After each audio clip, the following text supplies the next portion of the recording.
ஆரம்பிக்கலாமா இல்லையா? ஆரம்பிக்கலாம் சுவாமி. சரி.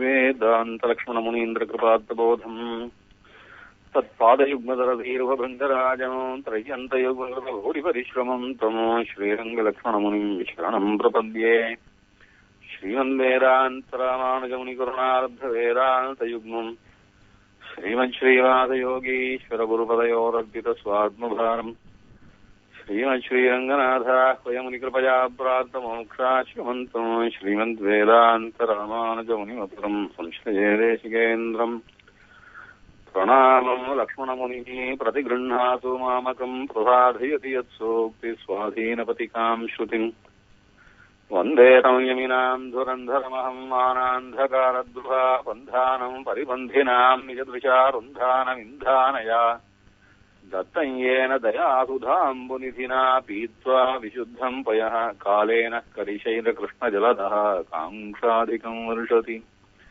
பூமன்னுமாறு பொருந்தியமார்வன் புகழ்மலிந்தபா மன்னுமாறு நடிபணிந்துய்ந்தவன் பல்கலையோர்தாம் மன்ன வந்த வீரமானுஷன் சரணாரவிந்தம் நான் மன்னி வாழ நெஞ்சே சொல்லுவோம் அவன் நாமங்களே. உயர்ந்ததான ஸ்ரீ வைஷ்ணவ சதாச்சாரிய பரம்பரையை 2 மாத காலமாக ரொம்ப ஆனந்தமா அனுபவிச்சுட்டு வரோம். நம் ஆச்சாரிய பரம்பரையினுடைய விசேஷ பெருமை வேற எந்த மதத்துக்கும் வேற எந்த குரு பரம்பரைக்கும் இல்லாதது. சாட்சாத் எம்பெருமான் பிரிய விராட்டியார் பரம கிருபையோட உபக்கிரமித்து தொடங்கி வைத்ததான உயர்ந்த சம்பிரதாயம். அந்த சம்பிரதாயத்திலே வந்த ஆச்சாரிய பரம்பரையிலே இன்றுள்ள ஆச்சாரியர்களைத்தான் நாம் நாட வேணும். உலகத்தில் மத குருமார்கள் பல பேர் இருப்பார்கள், பலவும் சொல்லித் தருவார்கள். யோகம் சொல்லித்தரேன், தவம் சொல்லித்தரேன், தியானம் சொல்லித்தரேன், இன்னும் உங்களுக்கு நல்ல விஷயங்கள் சொல்லித்தரேன் என்று சொல்லுவார்கள். அவர்களெல்லாம் எங்கிருந்து வந்தார்கள், எந்த பரம்பரையிலே வந்தார்கள், எந்த ஆச்சாரியர் அவர்களுக்கு திடீரென்று முளைத்தவர்களா, அவர்களுக்கு முன்னால் ஆச்சாரியர்கள் உண்டா, அந்த ஆச்சாரியர்களை உலகம் ஏற்றுக்கொண்டதா, அவர்கள் எப்படி ஞானபக்தி வைராகிய அனுஷ்டானங்களிலே உயர்ந்தவராக இருந்தார்களா, நம்முடைய பெரியோர்கள் அவளையெல்லாம் ஒத்துண்டாளா என்று முதலிலே விசாரிச்சுதான் அதை ஆராய்ந்து பார்த்து மனதிலே ஒரு திருப்தி ஏற்பட்ட பிறகுதான் ஒரு குருவையே நாட வேணும். அப்படி இல்லாமல் மூலம் இல்லாமல் திடீரென்று உதித்து விட்ட சாமியார்களை குருக்களை எல்லாம் போகக்கூடாது, அவரிடத்திலே அண்டக்கூடாது. மூலம் இல்லாத ஆச்சாரிய பரம்பரையை ஆசிரியக்கிறவனுக்கும் ஒரு ஆத்மக்ஷேமமும் வராது. தியானம் சொல்லித்தரேன், யோகம் சொல்லித்தரேன் என்றெல்லாம் சொன்னாலும் அவளிடத்திலே போனா அவளுடைய உபதேசங்கள் நமக்கு ஏதாவது ஒரு பிசிக்கல் எக்ஸசைஸ், மென்டல் எக்ஸசைஸ் அந்த மாதிரி ஏதாவது ஒரு பெனிஃபிட் வேணா இருக்குமே ஒழிய ஆத்மாவுடையதான பாபங்களை எல்லாம் நீக்கி பெருமாளிடத்திலே கொண்டு போய் சேர்க்கும்படியான மோட்சராமராஜ்யம் என்னும்படியான ஆத்மாவுக்கு முக்தியை தரக்கூடியதான மார்க்கம் அவசியான ஒரு திடீர்னு உதிச்ச ஆச்சாரியர்கள் குருக்களினாலே கிடைக்காது. அதனாலே நாம் நம்முடைய உயர்ந்த பொருளான ஆத்ம வஸ்துவை நல்ல ஆச்சாரியனை தேடி அவரிடத்திலே ஒப்படைக்க வேணும். இதுல ஜாக்கிரதையா நடந்துக்கணும். ஆத்மாவை காட்டிலும் நமக்கு பெரிய சொத்து இல்லை, அதுதான் எல்லாத்த காட்டிலும் பெரிய சொத்து. அதுக்கு ஈடு இணையான சொத்து கிடையாது. அந்த சொத்தை வீணடிக்காம சதாச்சாரியர்களிடத்திலே போய் தேட வேணும் என்று இந்த அம்சத்திலே முதல்ல தொடங்கி நம்முடைய ஆச்சாரிய பரம்பரை எப்பேற்பட்டதான சதாச்சாரிய பரம்பரை என்பதை நாம் நம் பூர்வாச்சாரியர்கள் நமக்கு உபதேசித்த வழியிலே சொல்லிட்டு வரோம். எம்பெருமான் ஜெகத்தை சிருஷ்டி பண்ணும் போது எப்பொழுதும் இந்த ஜெகத்திலே இருக்கிற ஜீவாத்மாக்களுக்கு ஏதாவது நன்மை செய்து கொண்டே இருக்க வேணும். வெறும் கர்மாவுக்கு புண்ணிய பாகங்களுக்கு பலனும் கொடுப்பது மாத்திரம் இல்லாம ஜீவாத்மாக்களுக்கு க்ஷேமத்தை செஞ்சு அவளும் தத்துவஞானிகளாகி அவளும் நல்ல சதாச்சாரியர்கள் அடைஞ்சு அவளாலே நம்மிடத்திலே வந்து பெரிய வாழ்வான சேவை குண்டத்திலே நித்தியகோரிகள் கோஷ்டியிலே சேர வேணும், சேர்ப்பிக்க வேணும் என்று ஆசைப்பட்டு உலகத்துல எத்தனையோ அதிசயங்களை எப்பவும் உண்டாக்கி வச்சுட்டே இருப்பது போல ஆச்சாரியர் என்கிறதான உயர்ந்த அதிசயத்தையும் பெருமாள் கொடுத்துட்டே இருப்பார். அவ்வேற்பட்ட சதாச்சாரிய பரம்பரை எது என்று தேடி ஆசிரியிக்க வேண்டியது ஒரு ஜீவாத்மாவுக்கு உயர்ந்தது கடமை, க்ஷேமமாகும். அந்த ரீதியிலே ஸ்ரீ வைஷ்ணவ சதாச்சாரிய பரம்பரை ரொம்ப உசந்தது. எம்பெருமான் தொடங்கி பெருமாள் தாயார் விஸ்வசேனர், நம்மாழ்வார், நாதமுனிகள், உய்யக்கொண்டார், மணக்கால் நம்பி, ஆளவந்தாருடைய சிஷ்யர்கள், அவர்களுக்கு சிஷ்யராய் லோகமெல்லாம் பெரிய ஆச்சாரியர், இவரை போல் ஒரு ஆச்சாரியர் இல்லை என்று நம்முடைய ஸ்ரீ வைஷ்ணவ சம்பிரதாயத்திலே எந்த ராமானுஜருடையதான திருவடி பலத்தினாலே, திருவடியை ஆசிரியத்தினாலே கீழுள்ள ஆச்சாரியர்கள் எல்லாரும் பெரிய பெருமை பெற்றார்களோ, எந்த ராமானுஜருடையதான திருமுடி சம்பந்தத்தினாலே மேலுள்ள ஆச்சாரியர்கள் எல்லாரும் பெருமை பெற்றார்களோ, அப்படி திருமுடி சம்பந்தத்தினாலும் சதாச்சாரிய பரம்பரையான நம்முடைய ஸ்ரீ வைஷ்ணவ சம்பிரதாயத்தை பெரிய பவித்திரமான பரம்பரையாய், உயர்ந்த பரம்பரையாய், சத்தியமான பரம்பரையாய், ஜகத்துக்கெல்லாம் க்ஷேமத்தை தரக்கூடியதாய், திரிஜகத்து புண்ணிய பலம் என்று சொல்லும்படியாக 3 லோகங்களும் பண்ணதான புண்ணியத்துடைய பாக்கியமாக நம்முடைய ராமானுஜர் அவதரித்தார். அவருடையதான திவ்ய சரித்திரம் லோகமெல்லாம் பிரசித்தமாய், ராமானுஜருடையதான திவ்ய சரித்திரத்திலே ஒவ்வொரு அம்சமும் அநேகமா இப்பொழுது இந்த உபன்யாசம் கேட்டுருக்கிறவா எல்லாருக்குமே நன்னாவே தெரிஞ்சிருக்கும். சில பேர் இந்த ராமானுஜருடையதான வைபவத்தை நாம மேல சொல்ல போறோமே, இதுல பல விஷயங்கள் தெரிஞ்சிருந்தாலும் சில விஷயங்கள் புதுசா கேட்கிறவாளும் இருப்பா. நாம் அனுபவிக்கும் போது ஸ்ரீ ராமானுஜருடைய பெருமையை யதாசக்தி ரொம்ப விஸ்தாரமா அனுபவிச்சோம்னா ரொம்ப நாட்கள் ஆகும்ன்றதுனாலே குறுக அனுசந்திச்சு மேற்கொண்டு நம்முடைய ஆச்சாரியர்களுடைய பரம்பரையும் நாம் அனுபவிக்க வேண்டி இருப்பதனால ரொம்ப விஸ்தாரமும் இல்லாம, அதே சமயம் ரொம்ப சுருக்கமாகவும் இல்லாம ஓரளவிலே ராமானுஜருடையான திவ்ய பிரபாவத்தை நாம் இனி மேற்கொண்டு அனுபவிக்க போறோம். இப்பொழுது சொல்லும்படியானதான வருஷ கணக்குல 1017வது வருஷம்னு சொல்லுவார். இப்பொழுது 2017வது வருஷம் வரப்போறது. 1000 வருஷங்களாக ஸ்ரீ ராமானுஜருடையான திவ்ய பிரபாவத்தினாலே இந்த ஸ்ரீ வைஷ்ணவ சம்பிரதாயம் நிலை கொலையாம அழகாக நடந்துட்டு வருது. 1017வது வருஷத்துல சுவாமி பாஷ்யகாரர் என்னும் ராமானுஜர் என்னும் சொல்ல முடியாத நம் உயர்ந்த ஆச்சாரியர் சித்திரை மாதம் திருவாதிர நட்சத்திரத்திலே பிங்கள வருஷத்திலே பஞ்சமி திதியிலே அவதரிச்சார். ஒரு சின்ன சாதாரண ஒத்துமை இதே மாதிரியான சித்திர மாதம் பஞ்சமியில தான் சங்கராச்சாரியரும் அவதரிச்சார் என்று அவருடைய சம்பிரதாயத்திலே சொல்றார். பாஷ்யக்காரர் அவதரிச்சது திருவாதிரை, பின்னால நம்ம சுவாமி தேசிகன் அவதரிச்சது திருவோணம். ஏதோ ஒரு அதிசயம், இந்த 2 நட்சத்திரத்தை மாத்திரம்தான் திருவாதிரை திருவோணம்னு சொல்லி திருசப்தத்தினாலே சொல்லும் வழக்கம் தமிழ்நாட்டிலே உண்டு. வேற நட்சத்திரங்களுக்கு இந்த திரு கிடையாது. உயர்ந்ததான நட்சத்திரமானபடினாலே அதை திரு என்று சொல்லும் வழக்கம் வந்துடுத்து. அந்த 2 உயர்ந்த நட்சத்திரங்களிலே நமக்கு 2 உயர்ந்த ஆச்சாரியர்கள் அவதரிச்சிருக்கார். பாஷ்யக்காரர் ஸ்ரீபெரும்புதூரிலே அவதரிச்சது முதலேயே, அவதரிச்ச நாளிலேயே அத்தியாச்சரியமான மகா தேஜஸோட இவர் ஒரு பெரிய அவதார புருஷர் தான், மகா புருஷராக வரப்போகிறார் என்று அவருடைய திருமுகத்திலே இருக்கிற ஒரு ஜோதிஷு திருமேனியில இருக்கிறதான ஒரு திவ்ய தன்மையை கட்டாட்சிச்சு பாஷ்யக்காரருடையதான மௌனத்துல இருந்து சொல்ல முடியாத மாமா பெரிய திருமலை நம்பிகள்னு சொல்லுவோமே, திருமலை நம்பிகள் ஸ்ரீபெரும்புதூருக்கு திருமலையிலிருந்து வந்து குழந்தைய கட்டாட்சிச்சு அற்புதமான தேஜஸோட இவன் அப்படியே சாட்சாத்து எம்பெருமானுக்கு ஜீவாத்மாக்கள் சேஷபூதர்கள் என்கிறதான இந்த சேஷத்துவ ரசத்தை உலகத்தெல்லாம் பரப்ப போறார். அப்பேற்பட்டதான அந்த சேஷத்துவ ரசம்தான் ஸ்ரீ வைஷ்ணவாளுடையதான் உயர்ந்த ஞானம்.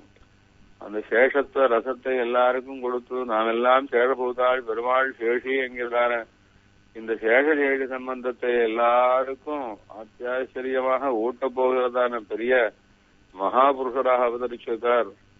ஆதிசேஷனுக்கு தான் அப்பேற்பட்டதான சேஷத்துவ ரசத்தினுடைய உச்சம் தெரியும். அந்த சேஷத்துவ ரசத்தினுடைய உச்சம் தெரிஞ்சவர் தான் சேஷத்துவ ரசத்தை எல்லாருக்கும் நமக்கெல்லாம் அனுபவிக்க கொடுக்க போறார் என்று திருவள்ளுவத்தினாலே தான் ஊகித்து இந்த குழந்தை ஆதிசேஷ அவதாரம் தான். அதனாலே இவருக்கு அதே ஆதிசேஷ அவதாரமாகவே இளைய பெருமாள் ஸ்ரீ லக்ஷ்மணனாக ராமானுஜனாக அவதரிச்ச அதே திருநாமம் தான் பொருந்தும்னு இவருக்கு ராமானுஜன் என்னும் லக்ஷ்மணன் என்னும் திருநாமம் சாத்தி கூப்பிடும் திருநாமம் இளையாழ்வார் என்று அப்பொழுது அனுகிரகிச்சார். அந்த குழந்தைக்கு ரக்ஷார்த்தமாக குழந்தை பிறந்தவுடனேவே புண்ணியவாச்சனம் நாமகரணம் பண்ணும் போது குழந்தைக்கு திருவிலைச்சினை பதித்தார் என்பதாக குரு பரம்பரையிலே சொல்லியிருக்கார். திருவிலைச்சை பதித்தார்னா சங்க சக்கரங்களை சாத்துறது. நாமும் பஞ்சசம்ஸ்காரம் பண்ணும் போது சங்க சக்கரம் சாத்திப்போம் ஆச்சாரியார்கிட்ட. அது மந்திரபூர்வமாக ஆச்சாரியர் சொல்லிக் கொடுக்க நாம் சொல்லிப்போம். அந்த மந்திரங்களை சொல்லி சுதர்சன ஆழ்வார் பாஞ்சஜன்ய ஆழ்வாருடைய மந்திரங்களை நாமும் உச்சரித்து பெற்றுக்கொண்டு சம்ஸ்காரம் பண்ணிப்போம். மேற்கொண்டு இன்னும் திருவட்டாட்சரம் துவயம் சரம ஸ்லோகம் இப்படி மந்திரோபதேசங்கள்லாம் ஆகும். ஆனா இது பாஷ்யக்காரனுக்கு ரக்ஷார்த்தமாக குழந்தை ஸ்ரீ வைஷ்ணவ சம்பத்தோட ஒரு குறவும் இல்லாம சரீரத்திலும் மனசிலும் இன்னும் வாழ்க்கையிலும் ஒரு வாட்டமும் இல்லாம உயர்ந்ததான அப்படியே வைஷ்ணவ சொத்தாக வளர வேண்டும் என்ற ஒரு பெரிய அனுகிரகத்தோலே திருமலை நம்பிகள் பாஷ்யக்காரருக்கு அவதரித்த புண்ணியாவாச்ச தினத்திலேயே அவருக்கு திருவிலைச்சினை பதித்தார் என்று தாம் தம்முடையதான சங்க சக்கரங்களே பாஷ்யக்காரருக்கு மந்திர புரஸ்தரமாக லேசாக மெதுவாக திருத்தோள்களிலே பதிப்பது. அது அந்த குழந்தை வைஷ்ணவ சொத்தா இருக்கும். பெருமாள் அனுகிரகத்தோட பரிபூர்ணமாக சங்க சக்கர ஆழ்வார்கள் காப்பாற்றுவா என்றதான ஒரு பெரிய அனுகிரகமாக அளித்தது. பின்னால் ஸ்ரீ பாஷ்யக்காரர் பெரிய நம்பிகளிடத்திலே சாட்சாத்தாக யதாசாஸ்திரம் பஞ்சசம்ஸ்காரமாக இதே திருவிலைச்சினை பதிக்கின்றார்ன்றது பின்னாடி வரப்போகுது. இந்த பாஷ்யக்காரருடையதான அவதார விசேஷம் எப்படி இருந்தது என்பது பின்னாலே நம்ம ஆச்சாரியால் அனுபவிக்கும் போது இவர் சாட்சாத் சேஷரசமே சேஷத்வரசம். சேஷத்வரசம்னா எம்பெருமான் உலகத்தினுடைய எல்லா பயனையும் அனுபவிச்சுருக்கிற உயர்ந்த பயனாளி. அதாவது எல்லா வஸ்துக்களுடையும் சேத்தனம் அச்சேதனம் முதலான சர்வ வஸ்துக்களுடையதான பிரயோஜனத்தையும் அனுபவிச்சுருக்கிறவன் என்பதனாலே பயனாளி என்று சொல்ல முடியாது. பயனை அடைபவன்றதுனாலே சேஷி என்று சொல்றோம். அதே போல ஜகத்துல இருக்கிற சர்வ வஸ்துக்களும் சேதனம் அச்சேதனம் எல்லாம் பகவானுக்கே பயன்பட்டு இருக்கு. நாம் தெரிஞ்சோ தெரியாமலோ எல்லா விஷயத்தினாலும் எல்லா விதத்தினாலும் பெருமாளுக்கு தான் பயன்பட்டு இருக்கோம். அவருடைய சந்தோஷத்துக்கு தான் பயன்பட்டு இருக்கோம் என்பதனால இப்படி பயன்படும் நம்முடையதான சொரூபத்தை சேஷம் என்று சொன்னான். இப்படி சேஷம்னும் சேஷி என்னும் இதுதான் எம்பெருமானுக்கு பயன்படுவதே நம் சொரூபமாய், இந்த பயனை அடைவதே பெருமாளுடையதான சொரூபமாய் இப்படி சேஷசேஷிகாவும் நமக்கு உறவு. நம்மாலே பயன்பெறுபவன் ஆனந்தத்தை அடைபவன், சேதனா சேதன வஸ்துக்களினாலே ஒரு சந்தோஷத்தை பெறுபவன் பெருமாள் சேஷி. பெருமாளுக்கே பயன்படுவர் சேஷம். இப்படியான இந்த சேஷ தத்துவம் இருக்கு. பெருமாளுக்குத்தான் நாம் பெருமாளை தவிர வேற யாருக்கும் இல்லை என்பதான இந்த உறவு அந்த உயர்ந்தவனுக்கு உயர்ந்தவன் உடையவனுக்கு அயர்வரும் அமரர்கள் அதிபதிக்கு அப்பேற்பட்ட சர்வேஸ்வரனுக்கு ஜெகத்காரணபூதனுக்கு சர்வலோக சரண்யனுக்கு சர்வாந்தர்யாமிக்கு சர்வ வஸ்துக்களுடையதான ஸ்வரூபம் ஸ்திதி பிரவൃத்தி எல்லாத்துக்கும் காரணமாய் இருக்கிறவனுக்கு பரமானந்த மூர்த்திக்குத்தான் இந்த இப்பேற்பட்ட உயர்ந்த பெருமாளுக்கு நாம் அந்தரங்கமான ரொம்ப சொந்தமான ரொம்ப இஷ்டமான ரொம்பவும் இனிப்பான பிரயோஜனப்படுற வஸ்து என்கிறதான இந்த சுவாரஸ்யம் தான் ஸ்ரீ வைஷ்ணவ சித்தாந்தத்திலே அடித்தளமா இருக்கு. இந்த அடிப்படையான ரசம் இருக்கே, இது ரொம்ப ஒரு பெரிய ஒரு ஆனந்த ரசம். இது பெருமாளுக்குத்தான் சொந்தம், பெருமாளுடைய சொத்து, பெருமாள் தான் நம்முடையதான சுவாமி, பெருமாள் தான் நம்முடைய ஆனந்தம், பெருமாளுக்கே நாம் எல்லாம் நாம் பெருமாளுக்கே பிரயோஜனப்படுறவான்றதான இந்த ரசத்தை ரொம்ப தெரிஞ்சின்றவர் யாருன்னா சேஷன் என்பதனாலே ஆதிசேஷன் சொல்றோம். சேஷன்னா பாம்புன்னு அர்த்தம் கிடையாது. சேஷன்னா பெருமாளுக்கு பயன்படுறவர்னு அர்த்தம். அதுல எத்தனையோ நித்தியசூரிகள், எத்தனையோ ஜீவாத்மாக்கள், முக்தாத்மாக்கள், இன்னும் சம்சாரத்திலே இருக்கிற சம்சாரிகள் எல்லாரும் பெருமாளுக்கு பயன்படுறவாளா இருந்தாலும் அத்தனை பேர் பயன்பட்டு இருந்த இப்ப ஏற்பட்டதான அது நான் பெருமாளுக்கு பயன்படுகிறோம்ன்ற ரசத்தை அனுபவிச்சுண்டு அதனுடைய உச்சபாவத்திலேயே எப்பவும் நிற்கிறவர் ஆதிசேஷனான். அப்படின்னாலே அனந்தன்னு திருநாமம் உடையவருக்கு ஆதிசேஷன் அப்படின்னு இன்னொரு திருநாமம் ஏற்பட்டிருக்கு. அந்த சேஷத்த ரசம்தான் இப்பொழுது லோகத்திலே பரவ வேணும் பரப்ப வேணும்னு ஆதிசேஷனே மீண்டும் அவதரிச்சதுனாலே பாஷ்யக்காரர் ஆதிசேஷாவதாரம் அப்படின்னும் பெரியவாள் புராணங்களை கொண்டு சொல்றா. கலவு கஷ்யத் பவிஷ்யதி, கலியுகத்திலே ஆதிசேஷனே மீண்டும் பிறக்க போறார்னு புராணம் சொல்லிட்டு அந்த கலியிலே பிறந்தவர் ஆதிசேஷன் சாட்சாத் ராமானுஜர் தான் என்பதனாலே ஆதிசேஷ அவதாரம்னு சொல்லுவா. ராமானுஜரே திருச்செவி சாய்க்கிறது ராமானுஜ நூத்தந்தாதி. அந்த ராமானுஜ நூத்தந்திலே ராமானுஜர் யாரு, ராமானுஜர் யார் என்று அங்கே திருவரங்கத்தமுதனார் ராமானுஜரை பத்தி விண்ணப்பிக்கிறார். ராமானுஜரிடத்திலேயே ராமானுஜ நூத்தந்தாதி மற்றும் ராமானுஜர் திருச்செவி சாத்தி உகந்தது 108 பாசுரங்கள். அது திவ்ய பிரபந்தத்திலே கடைசியான பிரபந்தம் அது ராமானுஜ நூத்தந்தாதி. அந்த ராமானுஜ நூத்தந்தாதிலே ராமானுஜரை பத்தின பெருமை அபாரமாக சொல்லப்பட்டிருக்கிறது. அது ராமானுஜ நூத்தந்தாதியிலே ஒவ்வொரு பாசுரத்திலையும் ராமானுஜருடையதான அத்தனை வைபவம் அத்தியாச்சரியமாக இன்னொருத்தராலே அப்படி சொல்ல முடியுமா? அதுவும் ராமானுஜரே திருச்செவி சாட்டி உகந்து அப்படி இருக்கிறதான அந்த திரு ராமானுஜ நூத்தந்தாதியில பாஷ்யக்காரர் யாருடைய அவதாரம்னு சொல்லச்சே ஆதிசேஷ அவதாரம்ன்ற வார்த்தை அதுல இல்ல. ராமானுஜர் எம்பெருமானுடைய திவ்ய ஆயுதங்களான பஞ்ச ஆயுதங்களை திருவாழி, திருச்சங்கு, எம்பெருமானுடையதான கௌமோதகி என்கிறதான கதை, நந்தகம் என்கிறதான கத்தி உண்டே, ஷாரும் என்கிறதான ஷார்கம் என்கிற வில் உண்டே, இந்த 5ம் சேர்ந்து பஞ்சாயுதங்கள், திவ்ய பஞ்சாயுதங்கள்னு சொல்லுவோம். இந்த பஞ்சாயுத ஆழ்வார்கள் தான் பாஷ்யக்காரராக திருவவதாரம் செய்தார் என்று அங்கே ஸ்ரீ ராமானுஜ நூத்தந்தாதிலே அருளி செய்கிறார் திருவரங்கத்தமுதனார். அடையாறு கமலத்து அலர்மகள் வன் கை ஆழி என்னும் படையோடு நாந்தகமும் படரு தண்டும் ஓன் ஷாருங்க வில்லும் உடையாறு புரிசங்கமும் இந்த போதலங்காப்பதற்கு என்று இடையே இராமானுஷமுனியாயின இந்நிலத்தே இராமானுஷமுனி ஆயின. எவையெல்லாம் சேர்ந்து எந்த பஞ்ச திவ்யாயுதங்கள் ஆழ்வார்கள் சேர்ந்து ஸ்ரீ ராமானுஜர் ஆனான்னா கையாழி என்னும் படையோடு நாந்தகமும் படரு தண்டும் ஒன்ஷாருங்க வில்லும் உடையாறு புரி சங்கமும் இப்படி பஞ்ச திவ்யாயுதங்கள் தான் பூதலங்காப்பதற்கு என்று இடையே இராமானுஷமுனியாயினான். எம்பெருமானிடத்திலே நித்தியசூரிகளாக திவ்ய பஞ்சாயுதங்கள் ஆழ்வார்கள் கைங்கரியம் பண்ணுவாளே அவளே எம்பெருமானுடைய நியமனத்தினாலே எல்லாரும் சேர்ந்து மொத்த பேரும் தங்களுடையதான அம்சாவதாரமாக ஒரே உருவமாக வந்து ஸ்ரீ ராமானுஜராக அவதரிச்சார் என்று இது ராமானுஜரே திருச்செவி சாற்றின ராமானுஜ நூத்தந்தாதியிலே காணும் விஷயம். இதே விஷயத்தை சுவாமி தேசிகன் எதிராஜ சத்திலே அத்புதமாக வர்ணிக்கும் போது சாதிக்கிறார். வவ்ருதே பஞ்சபிர் ஆயுதைர் முராரேஹே, பஞ்சபிகி ஆயுதைஹி முராரேஹே வவ்ருதே. எம்பெருமானுடைய திவ்ய பஞ்ச ஆயுதங்கள் பாஷ்யக்காரராக அவதரிச்சு வளர்ந்து லோகத்திலே நமக்கெல்லாம் க்ஷேமத்தை கொடுத்தன என்று இப்படி சுவாமி தேசிகனும் சாதிக்கிறார். சுவாமி தேசிகனே இன்னொரு இடத்துல சாதிக்கும் போது எதிராஜ சப்தத்தில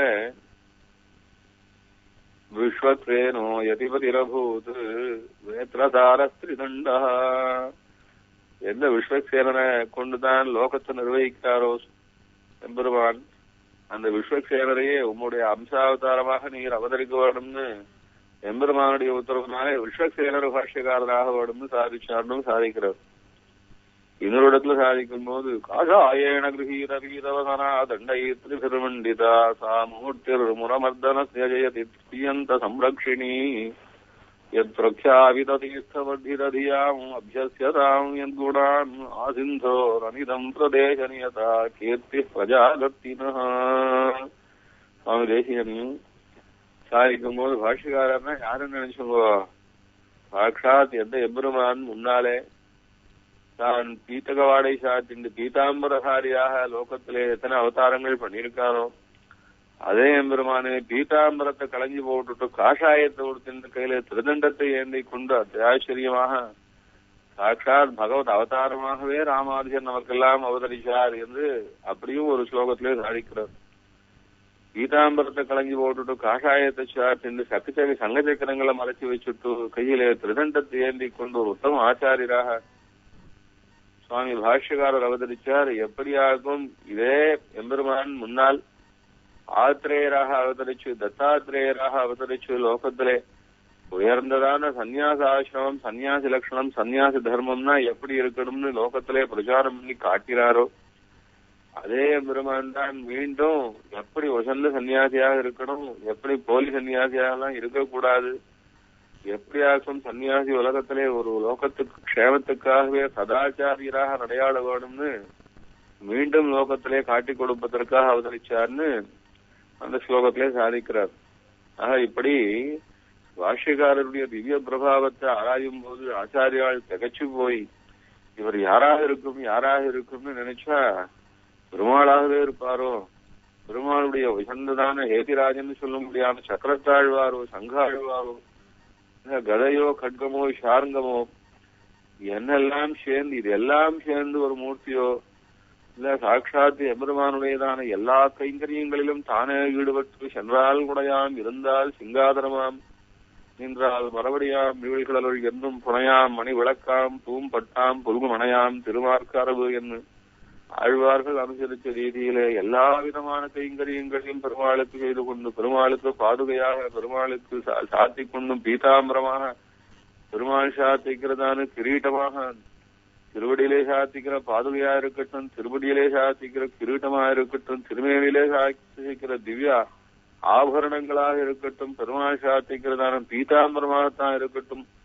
ஏதோ பெருமாள் நடந்து வெளியிலே போனால் போக முடியாது கொடையா இருக்கட்டும், திருவனந்தாழ்வான்னா எல்லா கைங்கரியங்களையும் பெருமாளுக்கு தான் ஒருத்தரே நெருக்கமாக பெருமாள் அணைச்சுண்டு பிராட்டிக்கும் விடாததான நெருக்கத்தோட பெருமாளை இப்படி அனுபவிக்கிற திருவனந்தாழ்வான் தான் இவ்வளவு பிரேமத்தோட இவ்வளவு அந்த விஷ்ணு சக்திய லோகத்திலே பரப்பி வச்சிருக்கக்கூடிய ராமானுஜராக அவதரிச்சிருப்பார் என்பதனாலே இவர்தான் ஆதிசேஷ அவதாரம் தானோன்னு இல்ல விஸ்வசேனன் லோகத்தை எல்லாம் நிர்வகிக்கிறாரே எம்பெருமானுடைய ஆக்னியினாலே பெருமாளும் பிராட்டியும் ஏகாந்தமாக அந்த புறத்திலே ஆனந்தமாக சஞ்சரிக்கட்டும், பெருமாளுடையதான ஜெகத் நிர்வாக பொறுப்பு மொத்தம் அகிலாண்ட கோடி பிரம்மாண்டங்களையும் தன்னுடையதான ஒரு செங்கோல் அசைவிலே நடத்துற விஸ்வசேனனான அப்பேற்பட்டவர் தான் இப்பேற்பட்டதான உசந்த வைஷ்ணவ சம்பிரதாயத்தை லோகத்துல இந்த கலியுகத்திலே கலி புருஷனை அண்ட விடாம பண்ணி சாதிக்க முடியும்ன்றதுனால விஸ்வசேனர் தானோன்னு எப்படி பெருமாளோ, விஸ்வசேனரோ, ஆதிசேஷன் தானோ, இல்ல பெருமாளுடையதான திவ்ய பஞ்சாயுதங்கள் தானோ என்றெல்லாம் இப்படி பிரமிச்சு போற்றும்படியாக, இதுல பிரமிப்பு என்னால் ஏதோ புரியாம சொல்லிட்டான்னு இல்ல, இத்தனை அம்சங்களும் பாஷ்யக்காரருடையதாக திருமேனியிலே நிறைஞ்சு இருந்ததுனால இந்த இவ்வளவு உயர்ந்த ஆச்சாரியர் இதுக்கு முன்னாடியும் பின்னாடியும் எங்கும் எந்த சம்பிரதாயத்திலும் நம்ம சம்பிரதாயத்திலுமே கிடையாதுங்கிறதுனாலதான் பாஷ்யக்காரரை இத்தனை ஆச்சாரியர்கள் மத்தியத்துல இவ்வளவு வசதியாக அவருடைய திருவடி சம்பந்தத்தினாலே வைஷ்ணவ சம்பிரதாயம் ஏற்றம் பெற்றது, அவருடைய திருமுடி சம்பந்தத்தினாலே பூர்வாச்சாரியர்கள் ஏற்றம் பெற்றார்கள் என்று இப்படி ரொம்ப போற்றி சொல்வது. பாஷ்யக்காரருக்கு சம்பிரதாயத்திலே என்ன விசேஷ தனி ஏற்றம் என்று கூட ஒரு சமயம் யோசிச்சு பார்ப்பார். நாதமணிகள் இல்லையா, அளவந்தார் இல்லையா, பின்னால் இப்படி சுவாமி தேசிகன்லாம் இல்லையா, இத்தனை ஆச்சாரியர்கள் வசந்த ஆச்சாரியர்கள் ஒத்தொத்தரமே மகர்ஷிகள் பல லட்சம் மகர்ஷிகளை காட்டிலும் வசந்தவாளான ஆச்சாரியர்கள் ஆச்சேன்னா அத்தனை ஆச்சாரியாலும் போர்த்தும்படியாக இப்பேற்பட்டதான இத்தனை திவ்ய அவதார விசேஷங்களும் சேர்ந்து ஒரே அவதாரமாக ஸ்ரீபாஷ்யக்காரர் அவதரிச்சிருந்தார்ன்றதுனாலதான் ஸ்ரீபாஷ்யக்காரருக்கு இவ்வளவு ஏற்றம். அதனாலே தவிச்சு போய் சொன்னான்னு இல்ல, இத்தனை அம்சங்களும் சேர்ந்து எப்படி இவ்வளவு ஒருத்தம் ஆச்சாரியராக அவதரிச்சார் என்பதான ஒரு ஆச்சரியத்துல நம்ம ஆச்சாரியால் ரொம்பவும் மண்டி இருந்தால் ஸ்ரீபாஷ்யக்காரருடையதான திவ்ய அவதார விசேஷத்துல.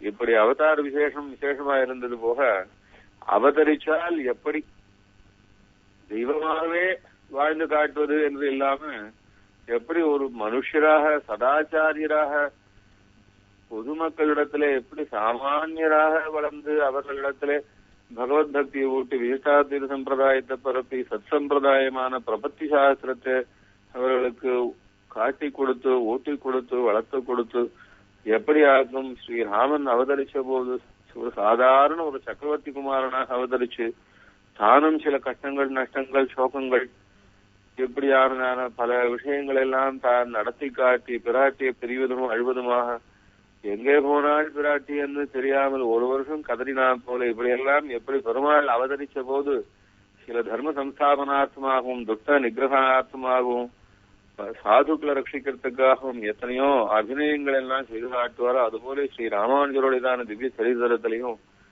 ஒரு சாமான்யமான ஒரு சதாச்சாரியர், ஒரு உத்தமமான மகாபுருஷர், ஒரு அவதார புருஷர் மனுஷர்களிடத்திலே அவர் தான் பட்டதான கஷ்ட நஷ்டங்கள், அவருடையதான பாரிப்புகள், ஏக்கங்கள், அவர் சிஷ்யாலை அனுகிரகிச்சதான உயர்ந்த சரித்திரங்கள், பகவத் பக்தியோடைய லோகத்துக்கு நடத்தி காட்டியதான ஒரு திவ்ய சரித்திரங்கள், எப்படி எம்பெருமான் அவருக்கு அனுகிரகம் பண்ணதான விசேஷங்கள், இதெல்லாம் சேர்ந்து ராமானுஜர் எழுதான திவ்ய சரித்திரமாக நாம் மேற்கொண்டு இப்பொழுது அனுபவிக்க போறோம்.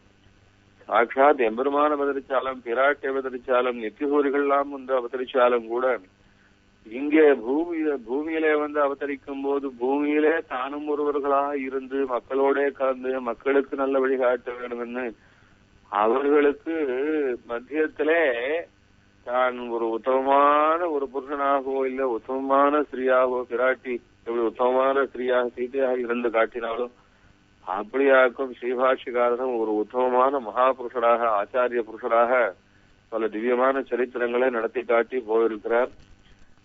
பாஷ்யகாரருடையதான உயர்ந்த பெருமை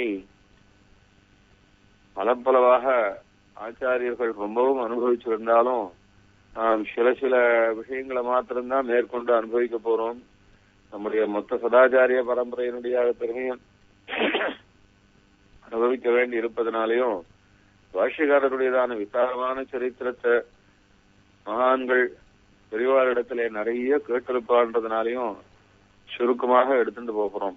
அதுல முதல்ல பாஷ்யக்காரருடையதான உயர்ந்த பெருமை சுவாமி தேசிகன் தான் கொண்டாடினபடி மாலுகந்த ஆசிரியர் என்பதுதான் பாஷ்யக்காரருடையதான உயர்ந்த பெருமை. நம்ம ஆச்சாரியாளுக்கு ஒரு பெரிய விசேஷத்தை சுவாமி தேசிகன் அனுபவிச்சிருக்கார். ஆச்சாரியாள் பெருமாள் ஆசைப்பட்டு ஆச்சாரியாள் ஆக்கிற ஆச்சாரியர்கள், அதுதான் நம்ம ஆச்சாரியாளுக்கு ஒரு பெரிய பெருமை. பெருமாள் ஆசைப்பட்ட ஆச்சாரியாள், பக்தர்கள் பெருமாள் ஆசைப்படுவது லோகம் எல்லாத்திலையும் உண்டு, எல்லா மதத்திலையும் உண்டு. ஆனா பெருமாள் ஆசைப்பட்ட ஆச்சாரியாள்னா நம்ம ஆச்சாரிய பரம்பரையில இருக்கிற ஆச்சாரியாள். அதுல ஸ்ரீபாஷ்யக்காரருக்கு ஒரு உயர்ந்ததான ஒரு ஸ்தானம். பெருமாள் ரொம்பவும் ஆசைப்பட்ட ஆச்சாரியாள்னு சொன்னா பாஷ்யக்காரர் தான் சொல்லுவோம். பாஷ்யக்காரர் முதல்ல அவதரிச்சது ஸ்ரீபெரும்புதூர்ல. அவனும் ஸ்ரீபெரும்புதூர்ல அவதரிச்சு ஸ்ரீபெரும்புதூர்ல வளர்ந்து வந்த காலத்திலே தன்னுடைய திருத்தகப்பனாரிடத்திலே எல்லா விதமான சம்ஸ்காரங்களையும் பெற்று மேற்கொண்டு வேதாந்த சாசனம் வாசிப்பதற்கு யாரா இருப்பார்னு பார்த்தா அப்பொழுது ரொம்ப பிரசித்தராய் ரொம்ப சண்ட பிரச்சண்டரான மகா பிரசித்தராய் இருந்தவன் அத்வைத சம்பிரதாயத்தினுடைய சூரர்னு சொல்ல முடியாத யாதவ பிரகாஷர் திருப்புட்குழியிலே பாடசாலை நடத்திட்டு இருந்தார். காஞ்சிபுரத்துக்கும் திருப்புக்குழிக்கும் ரொம்ப நெருக்கம். அங்கிருந்து 9 கிலோமீட்டர்ல தான் இருக்கு திருப்புக்குழி. அந்த திருப்புக்குழியிலே விஜயராக பெருமாள்னு ரொம்ப வசந்த பெருமாள் சன்னதி ஆழ்வார் பாடல் பெற்ற ஸ்தலம் இருக்கு. அந்த திருப்புக்குழியிலே பாடசாலை நடத்திட்டு இருந்தார் யாதவ பிரகாசர். அந்த யாதவ பிரகாசத்தை வாசிச்சா கஜலர வாசிக்கலாம் என்பதாக பெரியவாள் நியமிக்க, அதனால யாதவ பிரகாசரிடம் போய் வாசிச்சு கொண்டிருந்தார். அப்படி வாசிச்சு கொண்டிருந்த போதுதான் அந்த யாதவ பிரகாசருக்கும் இவருக்கும் எம்பெருமான் சகுணம்ன்றதுல தான் பாஷ்யக்காரருக்கு திருவுள்ளம் இருக்கு. அவர் எப்பவுமே நிர்குணம்ன்றதான வாதத்தையே முன்னிட்டு கொண்டு அவர் காலக்ஷேமம் சொல்லி வர, அதனாலே ஏற்பட்டதான மனஸ்தாபங்கள், அதிலே பாஷ்யக்காரருக்கு ஏற்பட்டதான லாபங்கள், பகவானுடைய அனுகிரகம் கிடைச்சது, இதெல்லாம் ஏற்கனவே போன வாரம் பார்த்தோம். அப்படி பாஷ்யக்காரர் அவரிடத்திலே வாசிச்சுட்டு இருக்கின்ற காலத்திலே பின்னாலே அவரிடமிருந்து பிரிஞ்சு தனியாக எம்பெருமானுக்கு தீர்த்த கைங்கரியம் பண்ணிட்டு சாலக்கணத்திலிருந்து தேவப்பெருமாளுக்கு தீர்த்த கைங்கரியம் பண்ணிட்டு இருந்த காலத்துலதான் பின்னாலே பெரிய நம்பிகளுடையதான சம்பந்தம் ஏற்பட்டது. ஆளவந்தாரை தேடி போனார். ஆளவந்தாரை சேவிக்க முடியாம போச்சு. ஆளவந்தாருடைய 3 விரல்கள் சரம திருமீனையிலே மடங்கி இருந்தது. அதை 3 பிரதிஜையை பண்ணினார். அதெல்லாம் பண்ணிட்டு திரும்பி வந்தார் என்று பார்த்தோம் பாஷ்யக்காரருடையதான சரித்திரத்துல. பாஷ்யக்கார் பின்னால் சன்னியாசாசிரமத்தை ஸ்வீகரிச்சுட்ட போது அவருக்கு யதிராசர் என்கிறதான உயர்ந்த திருநாமத்தை பேரருளாள பெருமாள் அவருக்கு அனுகிரகிச்சார். பாஷ்யக்காரர் ரங்கநாதனை சேவிக்கிறதுக்கு இஷ்டமே படாம ஆளவந்தாரை சேவிப்பதற்கு வந்தேன் ஸ்ரீரங்கத்தை, பெரிய பெருமாள் அதற்குள் அவசரமாக வரும் அன்னைக்குத்தான் ஆளவந்தாரை பெரிய வீடான மோட்சத்துக்கு அழைச்சுட்டு போனோமா, இது என்ன அவசரம் இந்த பெருமாளுக்கு, ஏன் என்ன எங்க ஆச்சாரியனை பார்க்க விடாம பண்ணினார் என்கிறதான ஒரு ஆதங்கத்துல பெரிய பெருமாளை சேவிக்காமலே திரும்பி வந்துட்டார்னு போன வாரம் சொன்னோம். பெரிய பெருமாளுக்கு பாஷ்யக்காரத்துல அவ்வளோ ஆசை, ஆனா இருந்தாலும் பெரிய பெருமாளை சேவிக்காம வந்துட்டார். ராமானுஷர் அவதரிச்ச போது அவருக்கு இளையாழ்வார்னும் ராமானுஷர் என்னும் திருநாமங்கள் பிரசித்தமாக இருந்தது. இளையாழ்வார் என்று கூப்பிடும் திருநாமமாக இருந்து, ராமானுஷன் என்பதும் அவருடைய சம்மாவாக இருந்தது. இப்படி இளையாழ்வார் என்னும் ராமானுஜன் என்னும் திருநாமம் இருந்தது. பின்னால் அவர் சன்னியாச ஆசிரமத்தை பெரிய நம்பிகளுடையதான ஒரு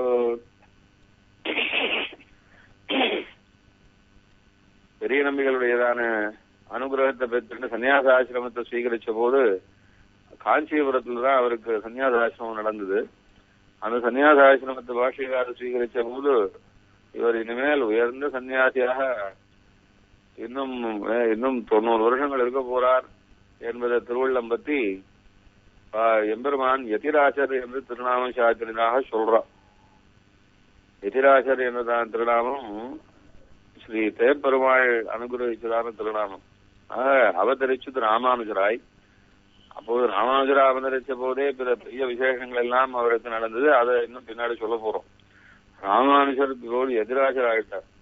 எதிராசராக காஞ்சிபுரத்திலேயே பெரிய நம்பர்களிடத்திலே இவர் சிஷ்யவருத்தி பண்ணிண்டு நம்ம சித்தாந்தத்தை காலக்ஷேபம் கேட்டு எல்லாரையும் ரொம்ப ஆக்கர்ஷிச்சுண்டு ஒரு வைஷ்ணவம்னா அதுக்கு ஒரு உதாரண பொருளாக இருந்து கொண்டிருந்த காலத்துல ஆளவந்தார் ஆசைப்பட்டாரே இந்த ராமானுஜரை நம்முடைய வைஷ்ணவ சித்தாந்தத்துக்கு பிரதான ஆச்சாரியராக ஆக்கணும்னு ஆசைப்பட்டாரே, அந்த ஆசையை நாம நிறைவேற்றணுமே, அந்த அதிர்ஷ்டம் நமக்கு வேணுமேன்னு ஸ்ரீரங்கத்திலே இருந்த ஆச்சாரியர்கள், அப்பொழுது ஆளவந்தாருடைய சிஷ்யர்களாயிருந்த வசந்த ஆச்சாரியர்கள் ராமானுஜரவா இங்க ஸ்ரீரங்கத்துக்கு எழுந்துள்ளப்பட வேணும், இதுதான் வைஷ்ணவருடையதான ராஜதானி, இங்கிருந்து பிரவச்சனம் பண்ண வேணும், இங்கிருந்து சித்தாந்த பிரவர்த்தனம் பண்ண வைக்க வேணும் ராமானுஜரன்னு ரொம்ப ஆசைப்பட்டா.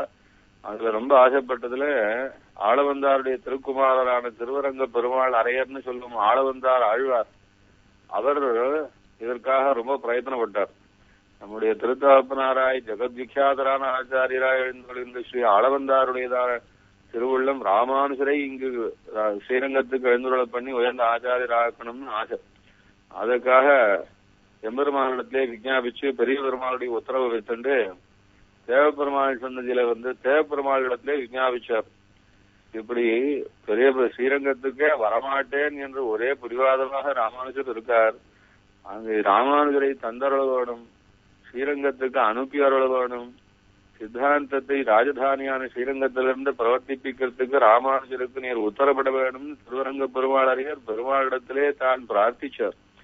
பெருமாளும் தந்தோம் நம்பி ராமானுஜனை என்று அனுகிரகிக்க அதற்கு மேற்கொண்டு ராமானுஜரும் பெருமாளுடைய ஆజ్ఞ கிடைச்சிருக்கு. தேவப்பெருமாள் நமக்கு இஷ்டமான தேவதையான தேவப்பெருமாள் நமக்கு உத்தரவு கொடுத்தார். அதனாலே அவருடைய உத்தரவை சிறமேற்கொண்டு செல்ல வேண்டும்னு அதற்கப்புறம் திருவரங்க பெருமாளரையரோட தேவப்பெருமாளை பிரிவதற்கு மனதே இல்லாம பெருமாளிடத்திலே கண்ணீரோட விடைபெற்றுக் கொண்டு பெரிய பெருமாளை சேவிக்கிறதுக்கு ஸ்ரீரங்கத்துக்கு முதல் முறையா போற தன்னுடைய வாழ்நாளில் திருப்பெருமாளை சேவிச்ச போதுதான் யாராரு திருக்கோலம் வலதுகை முடியை வைத்து உலதுகை பாதம் நீட்டி வலதுகை பின்பு காட்டி தென்றிய இலங்கை நோக்கி கடல் நில கடவுளந்து அரவணை துயிருமா கண்டு உடலென உருகுமாறோ என் செய்கேன், உலகத்தீரே என் செய்கேன், உடல் எனக்கு உருகுமாறோ என் செய்கேன், உடல் எனக்கு உருகுமாறோ என் செய்கேன் என்று ரங்கநாதனுடையதான அந்த திவ்ய சேவையை சேவிச்சுட்டு அப்படியே கதறி போய் ஸ்ரீபாஷ்யகாரம் இத்தனை காலம் எழுந்திருந்தேனே, என்னுடைய சுவாமி எழுந்திருந்தேனே, திருவனந்தாழ்மாலே திவ்ய திருக்கோலத்தோட ஆசிரிதார்கள் வருவாளோ என்று வருவான் என்று காத்திருக்கும் இத்தனை பெற்றுமந்தோ பிறவிகள் பிணங்குமாறேன்னு இத்தனை அடியரானார்க்கு இறங்கும் நம் அரங்கனாய பித்தனை பெற்றுமந்தோ பிறவியுள் பிணங்குமாறே இத்தனை அடியரானார்க்கு. மூன்று எழுத்தான திருநாமம் உண்டே. இந்த மூன்று எழுத்தான திருநாமம் கோவிந்தா என்று சொல்லுவாருண்டோ இந்த பிரபஞ்சத்திலே என்று பார்த்து அந்த கோவிந்தா என்று திருநாமம் சொல்லுவான் இங்கே வரமாட்டானோ என்று பார்த்து கொண்டு பெரிய பெருமாள் திருவரங்கத்திலே ஆதிசேஷ பரியங்கத்திலே நம்முடைய அகன்ற தெருக்கண்களோட வருவாரோ வருவாரோ என்று எதிர்பார்த்துட்டு இருப்பாராம். அப்படியான எம்பெருமானுடையதான உதாரமான திருவுள்ளத்தையும் தெருக்கண்களையும் அப்படியே திருவடி பரியந்தமாக திருவடியிலிருந்து திருவடி பரியந்தமாக சேர்த்து ஸ்ரீபாஷ்யகாரன் அப்படியே உருகி போய் இந்த நிலையிலே பாஷ்யகாரருடையதான அந்த கம்பீரமான அதி தேஜஸ்வியான அப்பேற்பட்ட உயர்ந்ததான ஸ்ரீ வைஷ்ணவ லட்சணம் எல்லாம் ஒரு திரண்டு வந்திருந்ததான பாஷ்யகாரரை குளிர கடாட்சிச்சு ஸ்ரீ ரங்கநாதன் இனிமேல் இந்த உபய விபூதியும் நமக்கு வேண்டாம், இந்த உபய விபூதியினுடையதான மொத்தம் இந்த சொத்தெல்லாம் இந்த லீலா விபூதி என்ன நித்திய விபூதியான வைகுண்டம் என்ன எல்லா சொத்தும் இனி இவருக்கே கொடுத்துடணும்னு ரொம்ப ஆசைப்பட்டு அப்படியே சுவாமி அந்த ராமானுஜரே எதிராஜரே உடையவராக்கிறோம்னாராம். இனிமேல் உடையவர் தான் நீராராம். உடையவர் என்றால் எல்லாத்தையும் உடையவர்னு அர்த்தம். அப்படி எம்பெருமான் அனுகிரகிச்சு பாஷ்யகாரத்துடையதான ராமானுஜருடையதான அந்த திவ்ய அந்த வைஷ்ணவ லட்சணமே உருவெடுத்தா போல அந்த வைஷ்ணவ ஸ்ரீன்னு சொல்லுவோம். அந்த வைஷ்ணவ ஸ்ரீயே ஒரு உருவம் எடுத்தார் போல இருந்த ஸ்ரீபாஷ்யகருடையதான அந்த திவ்ய திருமேனியும் திவ்ய திருவுள்ளத்தையும் அவருடையதான விசாலமான அந்த வைஷ்ணவ சித்தாந்த பிரவர்த்தனத்தை நடத்துறதுக்கு இருந்ததான ஒரு பெரிய ஆச்சாரியத்துவத்தையும் கண்டு ஸ்ரீ ரங்கநாதன் அப்படியே உருகி போய் பாஷ்யக்காரருக்கு இந்த நித்திய விபூதி இல்லாத விபூதியை கொடுத்துட்டு நீர் தான் இனிமே உடையவர்னு சாதிச்சார்னு சொல்றான். அப்படி பூர்வாச்சாரியால் குரு பரம்பரையிலே எழுதியிருக்கா. அதனால இப்ப பாஷ்யக்காரருக்கு திருநாமம் முதல்ல இளையாழ்வார்னு இருந்தது, அப்போதே ராமானுஜர்னு இருந்தது. அவர் சன்னியாச ஆசிரமத்தை சுவீகரிச்ச போது அவருக்கு எதிராஜர் என்ற திருநாமம் ஏற்பட்டது. அது பெரிய பெருமாள், அது தேவபெருமாள் கொடுத்தது. தேவபெருமாளுக்கு அப்புறம் தேவபெருமாளிடமிருந்து பாஷ்யக்காரர் திருவரங்கத்துக்கு வந்த போது திருவரங்கத்தை பெருமானிடத்திலே ஈடுபட்டு அவருடையதான அந்த பெருமையை கண்டு பெருமாள் இதுவரைக்கும் யாருக்கும் பிரபஞ்ச சிருஷ்டியிலிருந்து இன்னி வரைக்கும் ஒருத்தருக்கும் கொடுக்காத பெருமையாக லீலா விபூதி நித்திய விபூதி ரெண்டுத்தையும் பாஷ்யக்காரருடையதே என்று கொடுத்து விட்டாராம். அதனால அப்பொழுது உடையவர் என்றதான திருநாமம் ஏற்பட்டது. எப்படி ஸ்ரீரங்கத்திலே பாஷ்யக்காரர் உடையவராக எழுந்தருளிருந்த காலத்துல அது உடையவராக எழுந்தருளிருந்த காலத்துல மாணவந்தார் சிஷ்யாளுக்கு சொல்லிக் கொடுத்த ஒரு விஷயத்தையும் விடாம கேட்டுக்கணும். அவ சிஷ்யாலாம் இருக்கா, அந்த சிஷ்யாலை எல்லாம் போய் ஒரு இடத்துல ஒரு விஷயம் கூட விடாம கேட்டுக்கணும்னு ஒவ்வொரு சிஷ்யாளிடத்திலையும் கேட்டுன்றதுல திருக்கோட்டியூர் நம்ம இடத்துல திருமந்திரார்த்தம் சரமஸ்லோகார்த்தத்தை விசேஷமா பாஷ்ய ஆளவந்தார் கொடுத்திருக்காருன்றதை கேட்டு அவரிடத்திலே போய் அதை 17 முறை நடையா நடந்து அவரும் இவ்வளவு உசந்த ரகசியத்தை ஒருத்தருக்கும் தரக்கூடாது, அது சதா சிஷ்யன் சச்சிஷ்யனான்னு பார்த்துத்தான் பரீட்சை பண்ணித்தான் கொடுக்கணும்னு சாஸ்திரம் சொல்லி இருக்கிறதுனால ஆளவந்தாரே ராமானுஜருக்கு தர வேணும்னு நியமிச்சிருந்தாலும் கூட அவ்வளவு சீரியதான இவ்வளவு உயர்ந்ததான பரம ரகசியமான திருமந்திரார்த்தத்தை லேசிலே சொல்லக்கூடாதுன்னு பாஷ்யக்காரருக்கு அவரும் 17 முறை நடக்க வச்சார் அவர். அதனால நம்ம சம்பிரதாயத்திலே ரகசியம்னு காப்பாத்தி வந்ததான இந்த பிரபத்தி சாஸ்திரம் இருக்கு, அது எவ்வளவு ரகசியமானது. ஏன் பாஷ்யக்காரர் அதுக்கு பெரிய கிரந்தம் சாதிக்கல, ஏன் சுவாமி தேசிகன் வரைக்கும் நம்ம ஆச்சாரியால் அது அவ்வளவு ரகசியமாக காப்பாத்திய நாதமுனிகள் தொடங்கி தேசிகன் வரைக்கும் சுமார் அத்தனை வருஷங்கள் இருக்கும், 500-600 வருஷங்கள் ஆச்சு. அவ்வளவு பேரும் ஏன் மறைச்சு வச்சிருந்தா அப்படின்னா அது வெளியிலே சொல்லக்கூடிய விஷயமா இல்ல. அது விசுவாச மாத்திரத்தினாலே ஆச்சாரியனே கதி பெருமாளே கதி என்கிறதான அந்த உயர்ந்த நம்பிக்கை வர ஜீவாத்மாவுக்கு ஒரு கண காலத்துல அந்த பிரபத்தி சாஸ்திரத்தை காட்டி கொடுத்து அந்த பிரபத்தி என்கிறதான வித்யானுஷ்டானத்தை பண்ணி வச்சு அந்த ஜீவாத்மாவுடைய சகல தோஷங்களையும் அனாதி ஜென்மங்களிலே சம்பாதிச்ச சகல தோஷங்களையும் மெம்பெருமானத்திலே ஒரு க்ஷணத்திலே மன்னிப்பு வாங்கி அந்த ஜீவாத்மாவை ரொம்ப பரிசுத்தனாக்கி எப்ப வேணுமானாலும் நித்திய சூரிய கோஷ்டியிலே ஸ்ரீவைகுண்டத்திலே அவனுக்கு ஒரு இருப்பை உண்டாக்கி தரக்கூடிய இப்பேற்பட்ட ஒரு உயர்ந்த வித்யா இருந்ததுனாலே அதை யாரும் புஸ்தகமாகவும் எழுதி தரல, வெளியில சொல்றதுக்கும் வெளியில சொல்லிக் கொடுக்கறதுக்கும் அவ்வளவு பரீட்சை. அதைத்தான் பாஷ்யக்காரர் பட்டார். 17 முறை ஸ்ரீரங்கத்திலிருந்து திருக்கோட்டியூருக்கு எவ்வளவு தூரம் நடக்கணும், இவ்வளவு தூரம் 100 மைல் நடையா நடந்து அப்படின்னா பாஷ்யக்காரர் 17 முறை சன்னியாசியா இருந்து நடையா நடந்து போய் அவரிடத்துல இந்த திருக்கோட்டியூர் இடத்திலே திருமந்திரார்த்தத்தை பெற்றிருந்தார். சரம ஸ்லோகார்த்தத்தையும் உபதேசிச்சார் திருக்கோட்டியூர் நம்பிகள். அப்படி உபதேசிச்ச அர்த்தத்தை அவரும் இதை சட்டுன்னு வெளியில யாருக்கும் வெளியிடக்கூடாதுன்னா அடுத்த நாளே திருக்கோட்டியூர்லே அவர் சிஷ்யாளுக்கு உபதேசம் பண்ணினார். அவர் சிஷ்யாளுக்கு உபதேசம் பண்ணினார்னு தான் சொல்லியிருக்கே ஒழிய அவர் எங்கேயோ வாச கோபுரத்தில் ஏறி நின்றுட்டு வரவா போறவாளுக்கெல்லாம் இந்த அப்படிங்கோ திருவட்டாட்சணம் உபதேசம் பண்றேன்னு சொன்னார்னு சொல்றது அது ரொம்ப அது தப்பு. அது என்ன தப்புன்னா அது 8 எழுத்து மந்திரம் என்னன்றது லோகம் பூரா எப்பவுமே தெரியும். இப்ப என்ன நம்ம லோகத்துல ஆச்சாரியம் சொல்லிக் கொடுக்கலான்னு 8 எழுத்து மந்திரம் என்னன்னு தெரியாதான்னு எங்க பார்த்தாலும் ஸ்டிக்கர் ஓட்டி இருக்கிறா.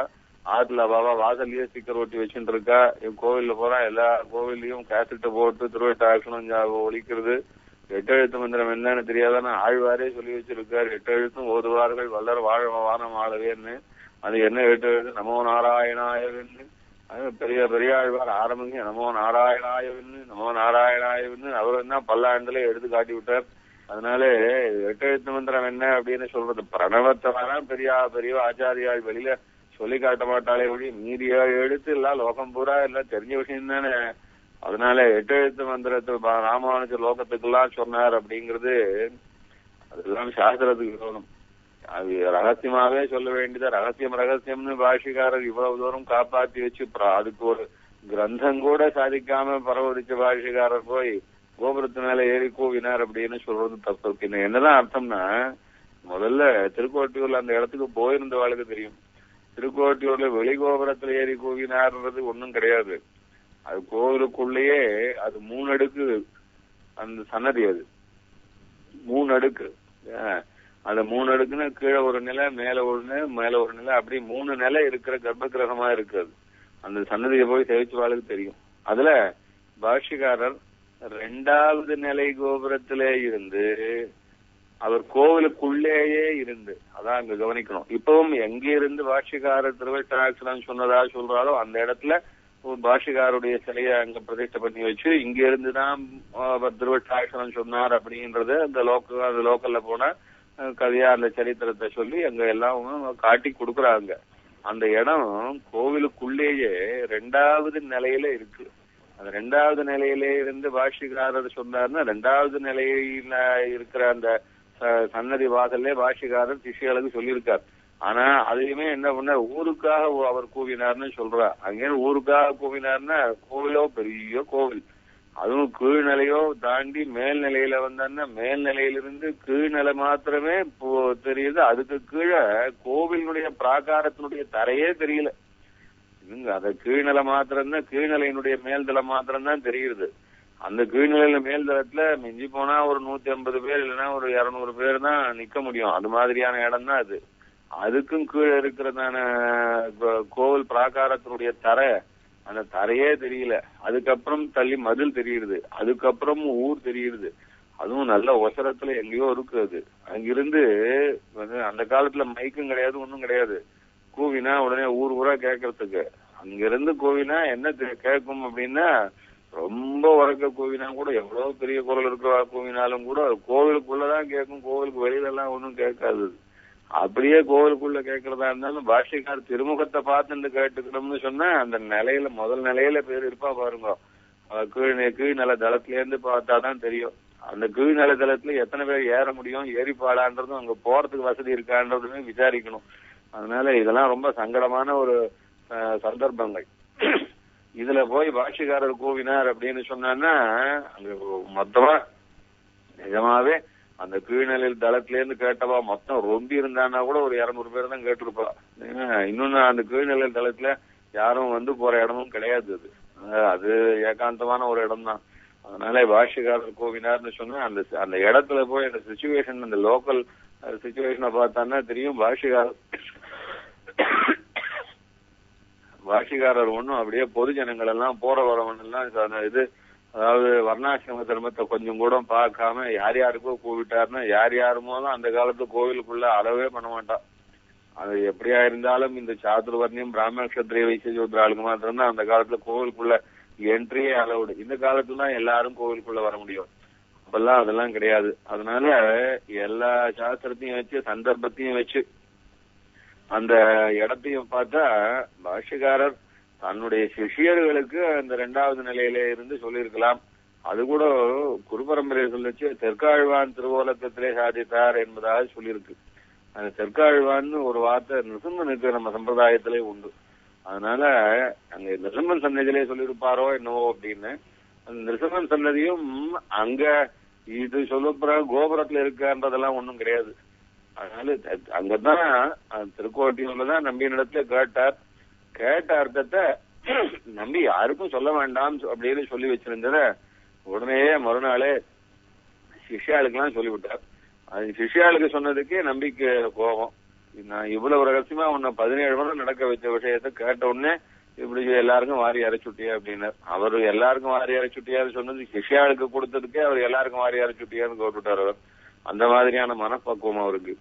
அது சொன்னார், இவ்வளவு வசந்த அர்த்தம் பெரியவா சொல்லி கொடுத்திருக்கிறது கேட்டவாளுக்கெல்லாம் நன்மை நல்ல ஞானத்தை கொடுக்கக்கூடியது. கேட்ட மாத்திரத்தினாலேயே மோட்ச சாம்ராஜ்யத்தை சாதிச்சு கொடுக்கக்கூடிய இவ்வளவு வசந்த அர்த்தத்தை எதுக்கு மறைச்சு வைக்கணும்? ஆச்சாரியன் சொன்னா கேட்கலையா, ஆச்சாரியன் உத்தரவு கேட்கலன்னா நடக்கமாச்சு அப்படின்னார். ஐயனுக்கு ஒருத்தனுக்கு நடக்கமா இருந்தாலும் பரவாயில்லன்னு நினைச்சு விட்டேன்னாராம் அவர். அதை கேட்டு திருக்கோட்டியூர் நம்பி என்ன விசாலமான ஹிருதயம். இப்போ நான் 17 முறை நடக்க வச்சனே இப்ப ஏற்பட்டவர், இன்னும் ஒரு க்ஷணம் கூட இல்லாம உடனே சிஷ்யாளுக்கு சொல்லி கொடுத்துட்டாரு. என்ன விசாலமான ஹிருதயம்னு பெருமாளை காட்டிலும் இவருக்கு தான் விசாலமான ஹிருதயம்ன்றதுனாலே அவருக்கு எம்பெருமானையுமே இன்னும் கௌரவமா சொல்றதா இருந்தா எம்பெருமானார்னு சொல்லணுமோ இல்லையோ. ராமன்னு சொல்லுவோம். அதே மாதிரி நமக்கு தெரிஞ்சவாளா இருந்தா ராமன்னு சொல்றதுக்கு கொஞ்சம் சங்கோஜப்பட்டு என்ன சார் ராமன் அப்படின்னு ஒரு சார் போட்டு சொல்லுவோம், இல்லைன்னா ராமாச்சார்னு சொல்லுவோம். இந்த மாதிரி ஒரு ஆறுன்னு ஒரு விகுதியை சேர்த்தா மரியாதை வரும். இது ராமாச்சாரியர்னு சொல்லாம ராமாச்சாரியர்னு அது இரு விகுதி போட்டு சொல்றோமோ இல்லையோ. அது போல எம்பெருமான காட்டிலுமே வசந்தவர், எம்பெருமான காட்டிலும் விசாலமான ஹிருதயம் உடையவர். அதனால எம்பெருமானார்னு சொல்லணும்னு. இப்படி ராமானுஜருடையதான ஒரு உசந்த ஒரு திருவள்ளம் இருப்பதெல்லாம் தான் நினைச்சுண்டு திருவரங்கன் தகுந்தனார் உள் நின்று உயிர்கட்கு உத்தனவே செய்து அவர் குயவே பண்ணும் பலனும் பரிவிலனாம் படி பல்லுயிர்க்கும் விண்ணின் தலை நின்று வீடளிப்பார் எம்மி ராமானுஷன் மண்ணின் தலத்துதித்து மறையினாலும் வளர்த்தனே. எப்படி எம்பெருமான் அவதரிச்ச போது ராமானுஷர்னு திருநாமம், இளையாழ்வார்னு திருநாமம், பின்னால் இவருக்கு எதிராசர்னு பிறர்களாலும் சமர்ப்பிச்சதான திருநாமம். ஸ்ரீரங்கத்திலே பெரிய பெருமாளை சேவிக்க வந்த முதல் முறையா சேவிச்ச போதே பெருமாளிடத்திலே ராமானுஜர் ஈடுபட்டதை காட்டிலும் ராமானுஜரிடத்திலே பெரிய பெருமாள் ஈடுபட்டு இவருக்கு உடையவர்னு நித்திய விபூதியில் இல்லாத போதிய மொத்தத்தையும் கொடுத்துட்டார். இனிமேல் மோட்சம் நீரிட்ட வழக்குன்னு கொடுத்துட்டாராம். அதனாலதான் இயல் கோஷ்டின்னு பண்ணுவா பாருங்க. ஒருத்தர் பரமபிரிச்சா 10 நாள் கழிச்சு 13ஆம் நாள் இயல் கோஷ்டின்னு பண்ணச்சு முக்கியமாக பாஷ்யகார சம்பாவனை தரிசன பிரவர்த்தகரான ஸ்ரீ பாஷ்யகார சம்பாவனைன்னு பண்ணுவோம். அந்த இயல் கோஷ்டில எதுக்கு சம்பாவனை பண்றதுன்னா, இந்த ஜீவாத்மாவானவன் முக்தாத்மாவாய் வைகுண்டத்திலே பிரவேசிச்சானால் வைகுண்டத்திலே தலைவாசலிலே நின்று உள்ளே அனுமதி அளிப்பது ஸ்ரீபாஷ்யகாரராத்தான் இருக்கும். அவர் அனுமதி அளிச்சாதான் ஸ்ரீவைகுண்டத்திலே பிரவேசமே என்ட்ரியே கிடைக்கும். அதனால இங்க நமக்கு பாஸ்போர்ட் ஆச்சாரியால் கொடுத்துட்டாருன்னா அங்க விசா கொடுக்கறது பாஷ்யக்காரர் தான். அதனாலதான் பாஷ்யக்காரரை முன்னிட்டு தான் சிவகுண்டத்திலே ஒரு ஜீவாத்மா பிரவேசிக்கிறான் அப்படிங்கிற நம்ம சித்தாந்தத்தை ஞாபகப்படுத்தித்தான் அந்த இயல் கோஷ்டியிலே முதல்ல ராமானுஜருத்தந்தாதியை சொல்லி ஸ்ரீபாஷ்யக்காரர் சம்பாவனை பண்ற வழக்கம் நீங்கெல்லாம் பார்த்திருப்பீர்கள். அதை இந்த பாசுரத்திலே காட்டுறார் திருவரங்கத்தை வந்தனார். உள்நின் உயிர்கட்கு உத்தனவே செய்து அவர் குயவே பண்ணும் பலனும் பரிவிலனாம் படி பல்லுயிர்க்கும் விண்ணின் தலை நின்று வீடளிப்பான் எம்மி ராமானுஷன். விண்ணின் தலை நின்று வீடளிப்பான் எம்மி ராமானுஷன். மோட்சத்தை தரவர் நம்ம ராமானுஷர் தான். விண்ணின் தலை நின்று ஸ்ரீவைகுண்டவாசத்தினுடைய ஸ்ரீவைகுண்டத்தினுடையதான தலைவாசலிலே நின்று ஜீவாத்மாக்களை அன்போட அழைச்சு வைகுண்டத்துக்குள்ளே பிரவேசிப்பது ஸ்ரீ ராமானுஷராயிருக்கும். பெருமாள் மோட்சம் தரல, பாஷ்யக்காரர் தான் மோட்சம் தரார் அப்படின்னு அந்த பாசுரத்தினுடையதான தாற்பயம் இது. அப்படி இந்த உபய விபூதிக்கும் உடையவரானார். இப்போது திருக்கோட்டியூர் நம்பிகள் பாஷ்யக்காருடையதான பெரிய விசாலமான ஹிருதயத்தை கண்டு எப்பேற்பட்ட விசாலம், என்ன விசாலம், எம்பெருமானுக்கும் மேலானதான கருணாமூர்த்தியா இருப்பதனாலே எம்பெருமானார் என்பதாக ஆச்சரியமான ஒரு 4வது திருநாமத்தை இப்போது கொடுத்தார். இப்போ இப்படி பாஷ்யக்காரருக்கு இப்பொழுது 4 திருநாமம் பிரசித்தமாச்சு. ராமானுஷர்னும் யதிராசர்னும் உடையவர் என்னும் எம்பெருமானார் என்னும் 4 திருநாமங்கள் பிரசித்தமாச்சு. இதற்கு மேற்கொண்டு இப்போ நாமெல்லாம் நம்ம சம்பிரதாயத்திலே அடிக்கடி சொல்லக்கூடியதான திருநாமம் இப்படி ராமானுஜர்னு உடையவர்னு சிம்பெருமானான்னு சொல்றா போல எப்பவும் அனவரதன் பாஷிகாரர் ஸ்ரீபாஷிகாரர்னு சொல்றோம். இந்த ஸ்ரீபாஷிகாரர் திருநாமம் பின்னாலே சரஸ்வதி அனுகிரகிச்சது. ஸ்ரீபாஷிகாரர் எப்ப ஆளவந்தாருடையதான திருவுள்ளத்தை பூர்த்தி செய்ய வேண்டும்னு ரொம்பவும் பாரிச்சுண்டு ஆளவந்தார் 3 திருவுள்ளத்தை ஏக்கத்தோட இருந்தார். அதுல பிரம்மசூத்திரத்துக்கு பாஷ்யம் பண்ண வேணும். அதுவும் தான் இந்த சங்கரர் அத்வைத பரமா சொல்லி மாயினால்தான் ஜகத்து, மாயைத்தான் எல்லாம் என்று பிரம்மம் நிர்குணம்னு சொல்லி நிர்குணமான பிரம்மம் மாயினாலே கவப்பட்டிருப்பதனாலே நிர்குணமான பிரம்மமே இப்பொழுது தான் ஜகத்தாக இப்ப லோகத்திலே ஒரு பிரமத்தை அடைஞ்சிருக்கு என்பதாக சொல்றதெல்லாம் பொருந்தி வரல. சாட்சாத் பரபிரம்மத்துக்கு போய் ஒரு பிரமம் வருமா? சாட்சாத் பரபிரம்மத்தை அவித்யை என்கிறதான ஒரு இருந்தும் இல்லாததான அனிர்வச்சரிகமான ஒரு வஸ்து உள்ளதாக சொல்லி அது போய் பிரம்மத்தை பாதிக்கிறதுன்னு சொன்னா நன்னா இல்லையே. பிரம்மத்துக்கு போய் ஒரு பாதிப்பை சொல்றாளே, அவித்யை என்பதே ஒண்ணும் இருக்க முடியாது. அவித்யை எங்க இருக்கு? அது தன்னிடத்திலே இருக்கா, பிரம்மத்தினிடத்திலே இருக்கா, வேற ஒண்ணுத்தை ஆசிரியச்சிருக்கா? எதிலேயும் இல்லாம எது பேரும் சொல்ல முடியாம இருப்பதும் தெரிஞ்சு கொள்ள முடியாம வேதத்திலேயும் காட்டப்படாதான அனிர்வச்சனீயமான ஒரு மாயினாலே தான் இந்த ஜெகத்து உண்டாருதுன்னு சொல்றது சரியா யுக்திக்கெல்லாம் பொருந்தி வரலையே. இந்த பிரம்மத்தை அவித்யை எப்படி பாதிக்கும்? அப்படி பாதிச்சு கொடுத்தா பிரம்மம் அவித்யை எப்படி பின்னாலே பாதிக்கும்? அப்போது எப்படி அந்த பிரம்மமானது அவித்யிலே அகப்பட்டு கொண்டு ஜீவனாக திண்டாடும் போது இந்த ஜீவனுக்கு முக்தி என்பது ஏது? இப்படி ஆயிருந்தால் வேதம் என்பதுதான் என்னது? இது என்ன பிரம்மமா அவித்யா? இது பிரம்மமும் இல்ல அவித்யம் இல்லைன்னு சொன்னா வேதம் என்னது? இது என்ன மெய்யா பொய்யா? இந்த வேதத்துக்கு பிராமணிகத்துவம் உண்டா? இந்த வேதம் தான் சப்தஸ்வரூபமா இருக்கே. சப்தம் என்பது என்னது? இது எப்படியான ஆகாசம்? இதனால் இந்த பதார்த்தங்கள் இது ஒண்ணுக்கு இப்படியான பஞ்சபூதங்களில் இருக்கக்கூடியதான குணம் தானே சப்தம்னு சொல்றது. இப்ப பஞ்சபூதமே பொய்யன்னு சொல்லிட்டால் சப்தமும் பொய்யன்னு சொன்னா வேதமும் பொய்யன்னு ஆயிடுமே. பொய்யான வேதம் எப்படி மெய்ய காட்ட முடியும்? அப்படியான காட்டுவதாக இருந்தா யாருக்கு காட்டுறது? ஏற்கனவே ஜீவன் பொய்யனாயிருக்கிற ஜீவனுக்கு பொய்யனான வேதமானது மெய்யனான பிரம்மத்தை எப்படி காட்டும்? இதெல்லாம் கொஞ்சமும் யோசிக்கவே முடியலையே. இது இப்படியெல்லாம் இல்லாததான வேதம் காட்டாததான அர்த்தத்தை சொல்லியிருக்காரு. எல்லாத்துக்கும் மேலாக எம்பெருமான் சகுணமாச்சே, கல்யாண குண பரிபூர்ணனாச்சே, அவனுடைய பரத்துவம் என்ன, சௌலபியம் என்ன, கருண்யம் என்ன, அவனுடைய வாத்சல்யங்கள்லாம் என்ன, அவன் அவதாரங்களில நடத்தி காட்டுறதான விசேஷங்கள்லாம் அவனை உயர்ந்த கருணாமூர்த்தியா காட்டிருக்க. அவனுக்கு எந்த குணமும் கிடையாதுன்னு சாதிக்கிறாளே. இதற்கெல்லாம் எல்லாம் பரிகாரமாக இதற்கு முன்னாடியே போதாயனர் ஆச்சரியமான இந்த மாதிரி யுக்திகளை எல்லாம் யோசிச்சு வியாசருடைய திருவுள்ளத்துக்கு ஈடாக போதாயன மகர்ஷி விருத்தி கிரந்தம்னு 10 லட்சம் விருத்தி கிரந்தம் 10 லட்சம் ஸ்லோகங்கள் அடங்கினதான விருத்தி கிரந்தத்தை சாதிச்சிருக்காராமே. அது பிரம்மசூத்திரத்துக்கு வியாக்கியானத்தை அதை வாசிச்சுட்டு அதுல இருக்கிற பிரகாரம் தான் நம்ம ஆச்சாரியால் நாதமுனிகள் நமக்கு எல்லாம் திஷ்டாதிரு சித்தாந்தத்தை உபதேசம் பண்ணியிருக்கான்னு சொல்ல கேட்டிருக்கோவே. நமக்கு இதெல்லாம் அந்த நாதமுனிகள் ஆசைப்பட்டதான அந்த போதாயன விருத்தியை அவர் ஸ்மரிச்சு அவர் கொண்டாடின போதாயன விருத்தியை நாம் முதல்ல அந்த புத்தகத்தை பார்த்துட்டு அதுக்கப்புறம் அவர் திருவிழா பிரகாரம் நமக்கு சொல்லிக் கொடுத்ததான விசிஷ்டாத்வைத சம்பிரதாயத்தை அனுசரிச்சு போதாயன விருத்தியில இருக்கிற பிரகாரம் வியாக்கியானம் ஒண்ணு பாஷ்யத்து பிரம்மசூத்திரத்துக்கு பண்ணணும்னு ஆசைப்பட்டு இருந்தார். ஆனா அந்த ஏக்கம் நடக்கல ஆளவந்தாருக்கு. அதைத்தான் பாஷ்யக்காரர் தான் ஏத்துண்டார். இப்பொழுது நாம் ஆளவந்தாருடைய திருவுள்ளத்தை பூர்த்தி பண்ணி வைக்கணும். ஆளவந்தார் உபதேசிச்ச அர்த்தங்களை எல்லாம் சிஷ்யர்களிடம் கேட்டாச்சு. பிரபத்தி சம்பிரதாயம் என்னன்னு சித்தமா கிரகிச்சாச்சு. விஜிதாத்வைத சித்தாந்தம் என்னன்னு பூர்ணமா கிரகிச்சாச்சு. இனிமேல் நான் செய்ய வேண்டியது ஸ்ரீபாஷ்யம்தான், அந்த பாஷ்யம்தான் என்றாக ஆசைப்பட்டு அதுக்கு முன்னாலே போதாயன விருத்தி என்கிறதான கிரந்தம் எங்க இருக்குன்னு விசாரிச்சதுல இப்போ காஷ்மீரத்துல இருக்கிறதா கேள்விப்பட்டு, காஷ்மீரமா? அப்படியா, சரி, என்ன காஷ்மீரமா இருந்தாலும் போய்த்தான் ஆகணும். ஆளவந்தான் ஆசைப்பட்டு பிரதிஜை பண்ணி கொடுத்த இந்த விஷயத்தை நாம குறைய வைக்க கூடாதுன்னு ஸ்ரீபாஷிகாரன் நடையாக அந்த காலத்துல எவ்வளவு சிரமம் தெரியுமோ இல்லையோ, ஒரு வண்டி ஏற மாட்டார், ஒரு படகு ஏற மாட்டார், ஒரு பல்லக்குல போக மாட்டார், நடையாத்தான் போவார். இந்த காலத்துல நிறைய அங்கங்க கால்வாய்கள் ஆறுகளில் நிறைய பிரிட்ஜஸ் எல்லாம் இருக்கு. அப்பெல்லாம் அந்த மாதிரி பிரிட்ஜஸ் எல்லாம் கிடையாது. ஆறுல வெள்ளம் வந்ததுன்னா காத்துண்டு வெள்ளம் வடிஞ்சாவிட்டு தான் அந்த வெள்ளத்துல இறங்கித்தான் நடந்து போகணும். வெள்ளம் வடிஞ்சாவிட்டு தான் போகணும். கால்வாய்களிலும் அப்படித்தான்.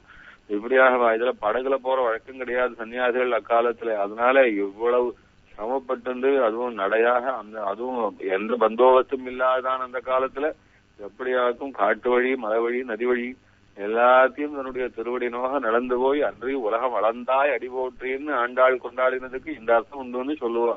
இந்த பாரத தேசம் பூராக தன்னுடைய திவ்யமான திருவடி படும்படியாக நடந்து எழுந்தருளை காஷ்மீரத்துக்கு போய் அங்க இருக்கிறதான சரஸ்வதி பீடத்திலே கேட்டு அபாலிடத்துல ராஜாவுடைய உத்தரவு வாங்கிட்டு அந்த போதாய நிவர்த்தி கண்டத்தை கேட்டு பெற்றுண்டு அந்த போதாய நிவர்த்தியை கடாட்சிச்சுட்டு வரைச்சே அதுவும் எவ்வளவு நாள் கொடுப்பாளோ எது கொடுப்பாளோ பாஷிகாரருக்கும் ஒரு ஆர்வத்துல மடமடமடன்னு அந்த 10 லட்சம் மிருத்தி கிரந்தத்தை ஆரம்பத்துல இருந்து கடாட்சின்னு வரைச்சே பாதி தாண்டின போது அதுக்குள்ளயும் அங்க இருந்தவ எல்லாம் ஒருத்தருக்கு ஒருத்தர் கலகம் பண்ணி இந்த போதாய நிவர்த்தி சங்கர பாஷ்யத்துக்கு விரோதமானது, சங்கர பாஷ்யம் பூரா தப்புன்னு காட்டி கொடுக்கறது, இது பிராச்சீனமானது, இது சங்கரர் இப்பொழுது புதுசா நவீனமா பண்ணிவிட்டார், இது போதாய நிவர்த்தி தான் பிராச்சீனம்னு எஸ்டாப்ளிஷ் பண்ணி இது போதாயன மகர்ஷி பண்ணி இந்த தான் எல்லாரும் ஒத்துப்பா, சங்கரர் பண்ணதை ஒத்துக்க மாட்டா அப்படின்னு எல்லாம் அவளுக்கு ஒரு பயந்து போய் இந்த இனிமேல் பாஷ்யக்காரரை வாசிக்க விடக்கூடாதுன்னு சொல்லிட்டு வந்து கேட்டு பிடிங்கன்னு போயிட்டா. பாஷ்யக்காரர் ரொம்ப கண்ணீர் விட்டார். ஆஹா, எவ்வளவு அழகா சொல்லிருக்கு, என்னமா சொல்லிருக்கு, நம்ம ஆளவந்தார் ஆசைப்பட்டெல்லாம் வாசிட்டு இருந்தோமே கிடைக்காம போயிடுத்தே, பாதி போயிடுத்தேன்னு அப்ப கூரத்தாழ்வான் கூட இருந்தார். அவர் பாருங்க, அவர் பாஷ்யக்காரரை விட வசந்தவர். பாஷ்யக்காருடைய சிஷ்யெல்லாம் பாஷ்யக்காரர் மாதிரியே பாஷ்யக்காரோட வசந்தவாள்னே சொல்லணும். அந்த மாதிரியான வசதி வாழலாம். அது விஷயம் அப்புறம் சொல்றேன். கூரத்தாழ்வான் சாதிச்சார், ஆச்சாரியன் ஸ்ரீகோஷம் கடாட்சிச்சுட்டு கொஞ்ச நேரம் சயனிச்சுருக்கிற காலத்துல அடியேன் ராத்திரி வேளையில இந்த புத்தகம் மீறி நான் பின்னாடில இருந்து பாத்துன்னு வந்தேன். ஆச்சாரியார் முன்னாடி பாத்துட்டு இருக்கிறதுனால நான் பின்னாடில இருந்து பாத்துன்னு வந்தேன். அதனால மொத்தம் வாசிச்சுட்டு இருக்கேன். நாம ஒன்னும் வாசிக்கலான்னு இல்ல, அந்த விஷயங்கள்லாம் மனசுல தான் இருக்கு. எது கேட்டாலும் அடியேன் விஜாபிக்கிறேன். போதாய நிவர்த்தி கையை விட்டு போயிடுத்தேன்னு ஆச்சாரியன் சோகிக்க வேண்டாம்னு ராமானுஜரை தேத்தி அப்படியாக்கும் என்ன சிஷ்யால் என்ன ஆச்சாரியால் பாருங்க. ஒரே ஒரு முறை 10 லட்சம் கிரந்தம் சம்ஸ்கிருத கிரந்தம் அதை மொத்தத்தையும் பூர்ணமாக ஆச்சாரியன் சிஷ்யனமாக ஒரே ஓட்டத்துல ஓட்டி சொல்ப தினங்கள்ல அப்படி அது என்னன்னா அந்த கிரந்தத்தை கடாட்சிச்சுட்டு எழுதணும் அப்படின்னு அளவந்தார் ஆசைப்பட்ட பிரகாரம் அந்த கடாட்சிச்சுட்டு எழுதுறாரு. அவ்வளவுதான். மற்றபடி ஞானத்துக்கும் மேதைக்கும் அதுக்கு மேல அழகழகான தத்துவங்கள் எல்லாம் சாட்சாத்கரிச்சு வச்சிருக்கிறதுக்கும் கிரந்தத்தை சேவிச்சாதான் சாட்சாத்காரமாகும் இல்லை. அப்படி ஒரு சாட்சாத்காரம் உள்ள ஆச்சாரியால் சிவாட்சிகாரன் அதை கடாட்சிச்சுட்டு அந்த வியாஜமாக போதாய நிவர்த்தியை கடாட்சித்திற்கு வியாஜமாக அதை மீண்டும் ஸ்ரீரங்கத்துக்கு எழுந்தருளி பிரம்மசூத்திரத்துக்கு வியாக்கியானம் பண்ணினார். பிரம்மசூத்திர வியாக்கியானம் பண்ணும்போது கூரத்தாழ்வான பக்கத்திலேயே ஏழை பண்ணி வச்சுருப்பாருன்னு சொல்றா. அப்படி சாதிக்கும் பாஷிகார சாதிப்பார்.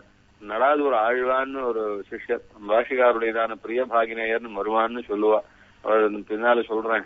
4 சிம்மாசனாதிபதிகள் முக்கியமான ஸ்ரீபாஷ சிம்மாசனாதிபதிகளே அவரும் கொடுத்தார். நடாது ஒரு ஆழ்வான்னு பாஷிகாரர் 4 பேரை ஸ்ரீபாஷ சிம்மாசனாதிபதிகளாக பின்னாடி நியமிக்கிறார். அந்த விஷயம் அப்புறம் சொல்றேன். அது நடாதூர் ஆழ்வான்றவர் பாஷிகாருடையதான மருமானே அவரை பட்டோலப்படுத்த சொன்னார். அதாவது பாஷிகார் சொல்லுவார், அவர் சொல்ல பட்டோலை கைப்பட எழுதுவார் அவர். அதனாலதான் நடாதூர் ஆழ்வான் ஸ்ரீபாஷ்யத்தை பட்டோலை பண்ணினவர் அப்படின்ற பெருமை உண்டு அவருக்கு. அந்த பட்டோலை பண்ணினவர் பாஷிகாரர் முதல்ல அது மாதிரி பட்டோலை பண்ணி அப்புறம் 4 காப்பி அதே மாதிரி பட்டோலை பண்ண சொன்னார். அந்த 4 காப்பி பட்டோலை பண்ணி இப்ப பிள்ளானுக்கு பாஷிகாரருடைய முதல் சிஷ்யர் பிரதான சிஷ்யர் சிம்மாசனாதிபதிகளே முதல் சிம்மாசனாதிபதி பாஷிகாரரே தானே எனக்கு அடுத்து என்னுடைய ஞானபுத்திரன் என்று ஸ்வீகரிச்சு சபையிலே எல்லாருக்கும் அறிவிச்சது பிள்ளானன் தான், திருக்குறுகை பிரான் பிள்ளானன் தான். இவருடைய வைபவம் பின்னாடி சொல்லுவோம். அந்த பிள்ளான் ஒருத்தர் சிவாஜி சிம்மாசனாதிபதி. அதே போல நடாதூர் ஆழ்வான்னு சொல்றோமே இப்போ பட்டோலை பண்ணவர், அவர் ஒரு சிம்மாசனாதிபதி. அதே முதலையாண்டான் இன்னொரு மருமான் பாஷ்யக்காரர் இருக்கு, அவர் ஒரு சிம்மாசனாதிபதி. அதே போல கிடாம்பி ஆச்சான் மடப்பள்ளி ஆச்சான் பாஷிகாரருக்கு அந்தரங்கமாக 36 வயசுல இருந்து பாஷிகாருக்கு 36 திருநட்சத்திரத்திலிருந்து பாஷிகாருடைய 120வது திருநட்சத்திரம் வரைக்கும் பாஷிகாரரை விடாம கூடவே இருந்து அவருக்கு பிக்ஷசாட்சி திருமேனி கைங்கரியம் பண்ணி எல்லாம் நெருக்கமா இருந்து பாஷிகாரருடையதான ஸ்ரீசூக்திகளை எல்லாத்தையும் அவர் எத்தனை சிஷ்யாளுக்கு சொல்லியிருக்காரோ ஏகாந்தமா என்ன சொல்லியிருக்காரோ எல்லாத்தையும் கேட்டுன்ற உசந்த பெருமை இன்னொருத்தருக்கு கிடையவே கிடையாது. கிடாம்பி ஆச்சாரனுக்கு தான் உண்டு. அதனாலதான் கிடாம்பி ஆச்சாரனுடைய பரம்பரை இப்ப பிரபத்தி சம்பிரதாயம் பின்னாடி சொல்ல போறேன். அந்த மாதிரி இந்த 4 பேரையும் ஸ்ரீபாஷ சிம்மாசனாதிபதியா நியமிச்சார்.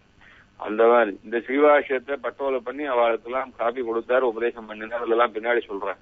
இந்த ஸ்ரீபாஷ்யத்தை கிடாம்பி ஆச்சான் பாஷிகார் உத்தரவின் பேர்ல வேலை பண்ணி கொண்டு போய் இத பாரத தேசம் பூராக அதை கொண்டாடி பாரத தேசம் பூராக பிரச்சாரம் பண்ணி பாரத தேசத்திலே பாஷிகார் நியமனத்தின் பேர்ல அவருடைய உத்தரவின் பேர்ல கொஞ்ச நாள் அவரை விட்டு இந்த பிரச்சாரத்துக்காக வடதேசம் எல்லாம் போய் கடாம்பியாச்சான் பிரச்சாரம் பண்ணி அத்வைத சம்பிரதாயம் மற்ற பௌத்தா ஜெயினால் எல்லாரையும் ஜெயிச்சுண்டு திரும்பி வந்ததுல ரொம்ப சந்தோஷப்பட்ட பாஷ்யக்காரர் அவர் வெறும் தலிகை பண்றவர் மாத்திரம் இல்ல கடாம்பியாச்சான் மகாஜானி மகாவேதாந்தி. அதனால அவருக்கு இந்த ஸ்ரீபாஷ்யத்தை உலகமெல்லாம் பரப்பி ஜெயிச்சுண்டு வந்ததுனால அவருக்கு வேதாந்த உதயனர்னு ஒரு வசந்த பட்டம் கொடுத்தார். அதாவது அந்த காலத்துல இப்பெல்லாம் சொல்றா இல்லையா, இவர காளிதாசன் சொல்லச்சே இப்பெல்லாம் என்ன வெஸ்டர்னர்ஸ் என்ன சொல்றான், இந்தியன் ஷேக்ஸ்பியர் அப்படிங்கிறான். அதாவது அவளுக்கு தெரிஞ்ச ஷேக்ஸ்பியர் தான் வசந்தவா. அதை போய் இங்க சொல்லிச்சு அது மாதிரி வசந்தவாழ வச்சு ஒரு பேர் வைக்கிறது உண்டு. அது மாதிரி அப்பெல்லாம் பாரத தேசத்துல ஞானின்னா அது வாதத்துல சூரர்னு சொன்னா நியாய சாஸ்திரத்துல உதயநாச்சார்னு ஒருத்தர் வெளியிருந்தார். அவர் பிராச்சீனமான மேதாவி. அவரை சொல்லித்தான் பேர் வைப்பா. ஒரு உதயநாச்சாரியர்னு பேர் வைப்பா. இவர் அந்த நியாயத்துல உதயநாச்சாரியர் மாதிரி நம்ம வேதாந்த சம்பிரதாயத்துக்கு உதயநாச்சாரியர் அப்படின்னு வேதாந்த உதயனர்னு பேர் வச்சார். இதை சுவாமி தேசிகன் ரகசியத்திரை காலத்தில் எடுத்து காட்டுறார். வேதாந்த உதயன சம்பிரதாயமான வடப்பள்ளி வார்த்தையை கிடாம்பியா புள்ளார் ஆச்சாரியன் பக்கலிலே கேட்டு அடியனை கிளியை பழக்குவிக்குமா போலே பழக்குவிக்க அவர் திருவுள்ளத்தில் இரக்கமடியாக பெருமாள் தெளிய பிரகாசிப்பித்து மறவாமல் காத்து பிழையற பேசுவித்த பாசுரங்கள் அப்படின்னு இந்த வேதாந்த உதயன சம்பிரதாயம் தான் பிரபுத்தி சம்பிரதாயம். அது கிடாம்பிய புள்ளார் வரைக்கும் அடியனுக்கு கிடைச்சத அவர் அடியனை கிளியை பழக்குவிக்குமா போலே பழக்குவிக்க அவர் திருவுள்ளத்தில் அப்புள்ளார் திருவுள்ளத்தில் இரக்கமடியாக பெருமாள் தெளிய பிரகாசிப்பித்து மறவாமல் காத்து பிழையற பேசுவித்த பாசுரங்கள் இந்த ரகசிய திரைசாரம் என்பதாக சாதிக்கிறது. அதனால வேதாந்த உதயனர் அவர் ஒரு ஸ்ரீவாஷ சிம்மாசனாதிபதி. இப்படி 4 பேர் ஸ்ரீவாஷ சிம்மாசனாதிபதி என்ன அந்த காலத்துல ரொம்ப வசதியா பேரோடு இருந்தா.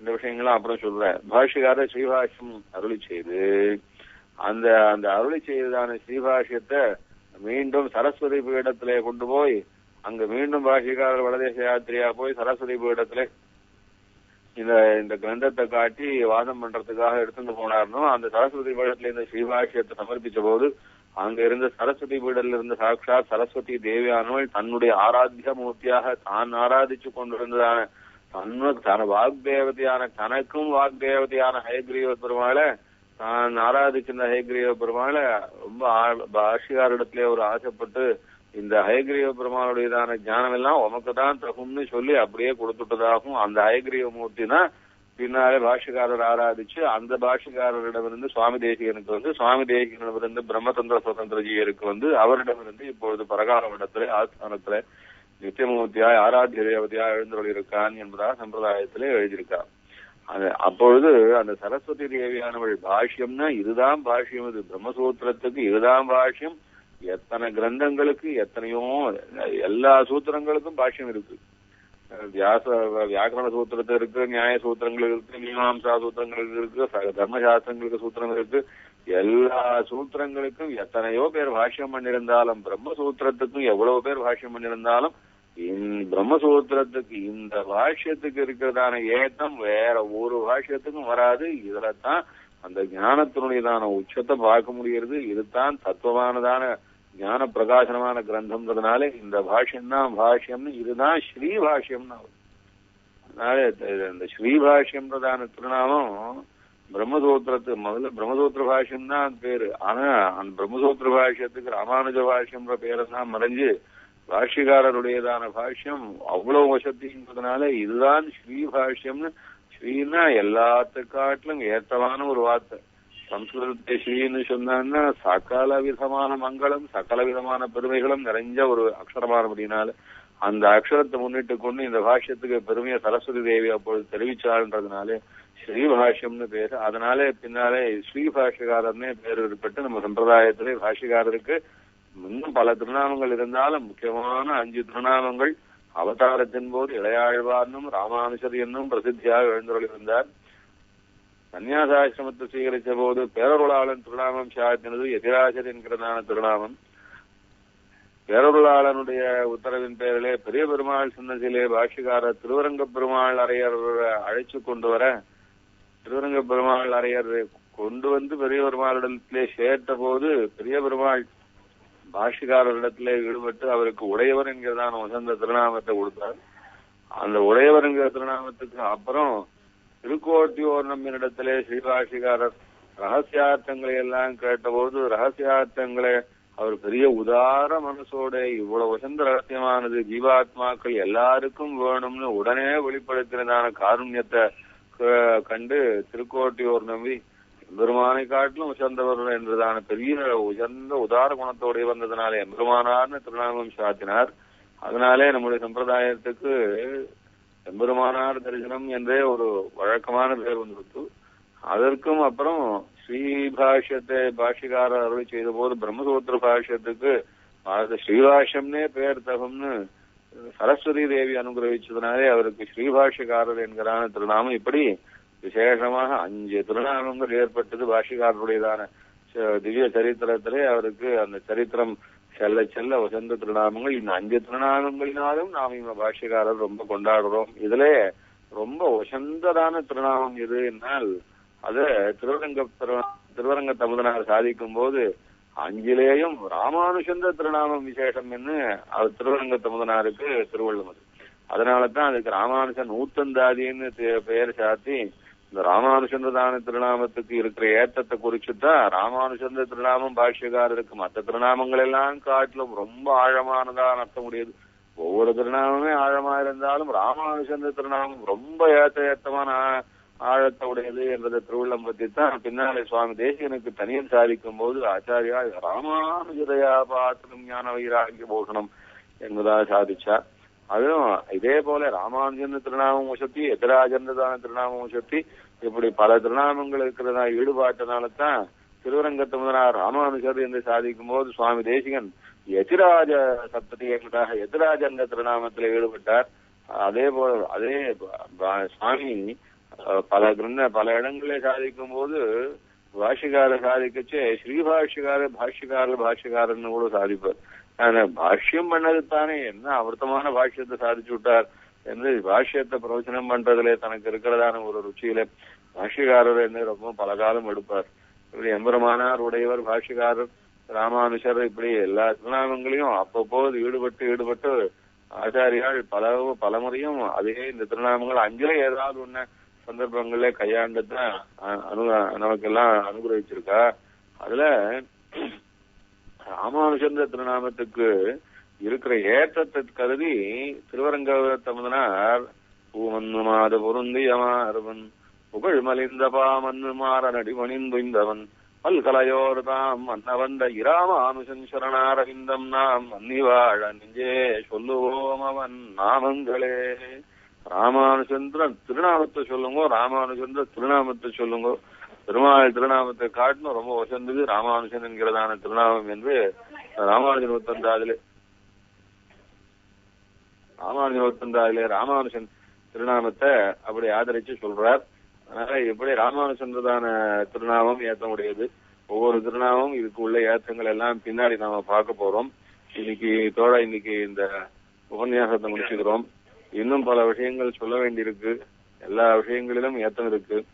ரொம்ப ஆச்சரியமானது ராமானுஜருக்கான வைபவம். அது ராமானுஜர் தேவபெருமானிடத்திலே பெற்ற 6 வார்த்தையிலே இருக்கிறதான பெரிய விஷயங்கள் அத்தியுதமா இருக்கும். அது அதை சொல்லணும்னு தான் இன்னைக்கு நினைச்சுட்டு ஆரம்பிச்சேன். ஆனா சொல்ல வந்த விஷயத்திலே பாஷ்யக்காரருக்கு 5 திருநாமங்கள் ஏற்பட்டு அந்த 5 திருநாமங்கள் பாஷ்யக்காரரை எப்படி நமக்கு உருவகப்படுத்தி காட்டுறதுன்னு சொல்ல அந்த விஷயத்துல இன்னைக்கு நேரம் ஆயிடுச்சு. அதனால அடுத்த வாரம் எப்படியாக்கும் பெருமாள் பாஷ்யக்காரர் ஆசைப்பட்டார், எப்படி பெருமாள் எப்படியெல்லாம் பாஷ்யக்காரர் ஆசைப்பட்டார், பாஷ்யக்காரருக்கு எப்படி பெருமாள் வசப்பட்டு நின்றார் என்ற விஷயத்தை அடுத்த வாரம், அதே போல பெருமாள் பாஷ்யக்காரருக்கு பெருமாள் உபதேசிச்சதான 6 வாக்கியங்களுடையதான ரொம்ப சூக்ஷ்மமான சகல பேருக்கும் அவசியம் தெரிஞ்சு கொள்ள வேண்டியதான எல்லாருடைய சந்தேகத்தையும் தீர்த்து வைக்கும்படியாக இருக்கும்படியான அந்த சூக்ஷ்மார்த்தங்களை அடுத்த வாரம் நான் விஜாபிச்சுக்கிறேன். இன்னைக்கு இதோட முடிச்சுக்கிறேன். பிரணாமம் லக்ஷ்மண முனிகி பிரதிகிருண்ணாது மாமகம் स्वसाधयति यत्सोक्ते स्वाधीनपतिकां श्रुतिमुपवेदिनमुद्ध्वपुण्ड्रवन्तं त्रिजगत्पुण्यफलं त्रिदण्डहस्तं शरणागतसार्थवाहमीडे शिखया शेखरिणौ पतिं यतीनां कवितार्किकसिंहाय कल्याणगुणशालिने श्रीमते वेङ्कटेशाय वेदान्तगुरवे नमः. श्रीराम. Hello hello hello. அடியன் கேக்குதா? பயந்தே போயிட்டேன். உபன்யாசம் பண்ணிட்டு போய் சேரலையோ. ஐயோ அடியன் பரம கிருப்பை சுவாமி, இது ரொம்ப ரொம்ப கிருப்பை. இன்னைக்கு அதி அற்புதமா ரொம்ப நல்லா எங்களுக்கு எல்லாம் இது பண்ணது ரொம்ப சந்தோஷம் எங்களுக்கு. சரி சொல்றதுன்னு தெரியல, ஆனந்த கண்ணீர் வந்துட்டே இருந்தது. அப்படி சொல்ல சொல்ல அப்படியே ரொம்ப ஒரு மணி நேரம் இன்னைக்கு 1 ஹவருக்கு மேல ஆயிடுச்சு. இன்னைக்கு இதோட முடிச்சுக்கலாம், அப்புறம் பாக்கலாம், அப்புறம் பேசலாம். அப்புறம் ஒரு விஷயம், இந்த நம்ம இது என்னது, இப்ப நான் நெட்ல பார்த்த போது 4 வீக்ஸ் அப்லோட் ஆயிருக்கு இல்லையா? 4 வீக்ஸ் அப்லோட் ஆயிருக்கு. அதுக்கு முன்னாடி இருக்கிறதுலாம் அப்லோட் பண்ணி விட்டா கூட கேட்கறவாளுக்கு சௌரியமா இருக்குமா? ரெக்கார்டிங்ல இருக்கு, லிங்கா கையில ரெக்கார்டிங் இருக்கு அடியன். அது இப்போ அங்க போடணும். அந்த சைட்ல வந்து அங்க நாங்க எப்போ அதுல ஸ்டார்ட் பண்ணுமோ அதுல இருந்து தான் அது இருக்கு. வேற இன்னொரு இடத்துல போடலாம். நம்ம ராமானுஜ மிஷன் சைட்ல போடலாம். இதே சைட்ல ஃபர்தரா வந்து இந்த மாதிரி டேட்டை போட்டு இந்த டேட்ல இது அப்லோட் ஆச்சு அப்படின்னு சொல்லி போட முடியாதா? போட ட்ரை பண்றோம் அடியன், ட்ரை பண்றோம். ஏன்னா அதுவும் அவளுக்கு என்ன நாதமுனிகள் நம்மாழ்வார் எல்லாம் நம்ம நல்லா இருந்தது, அது மிஸ் ஆயிடுச்சு. முடிஞ்சா பாருங்க. அவசியம். சரி.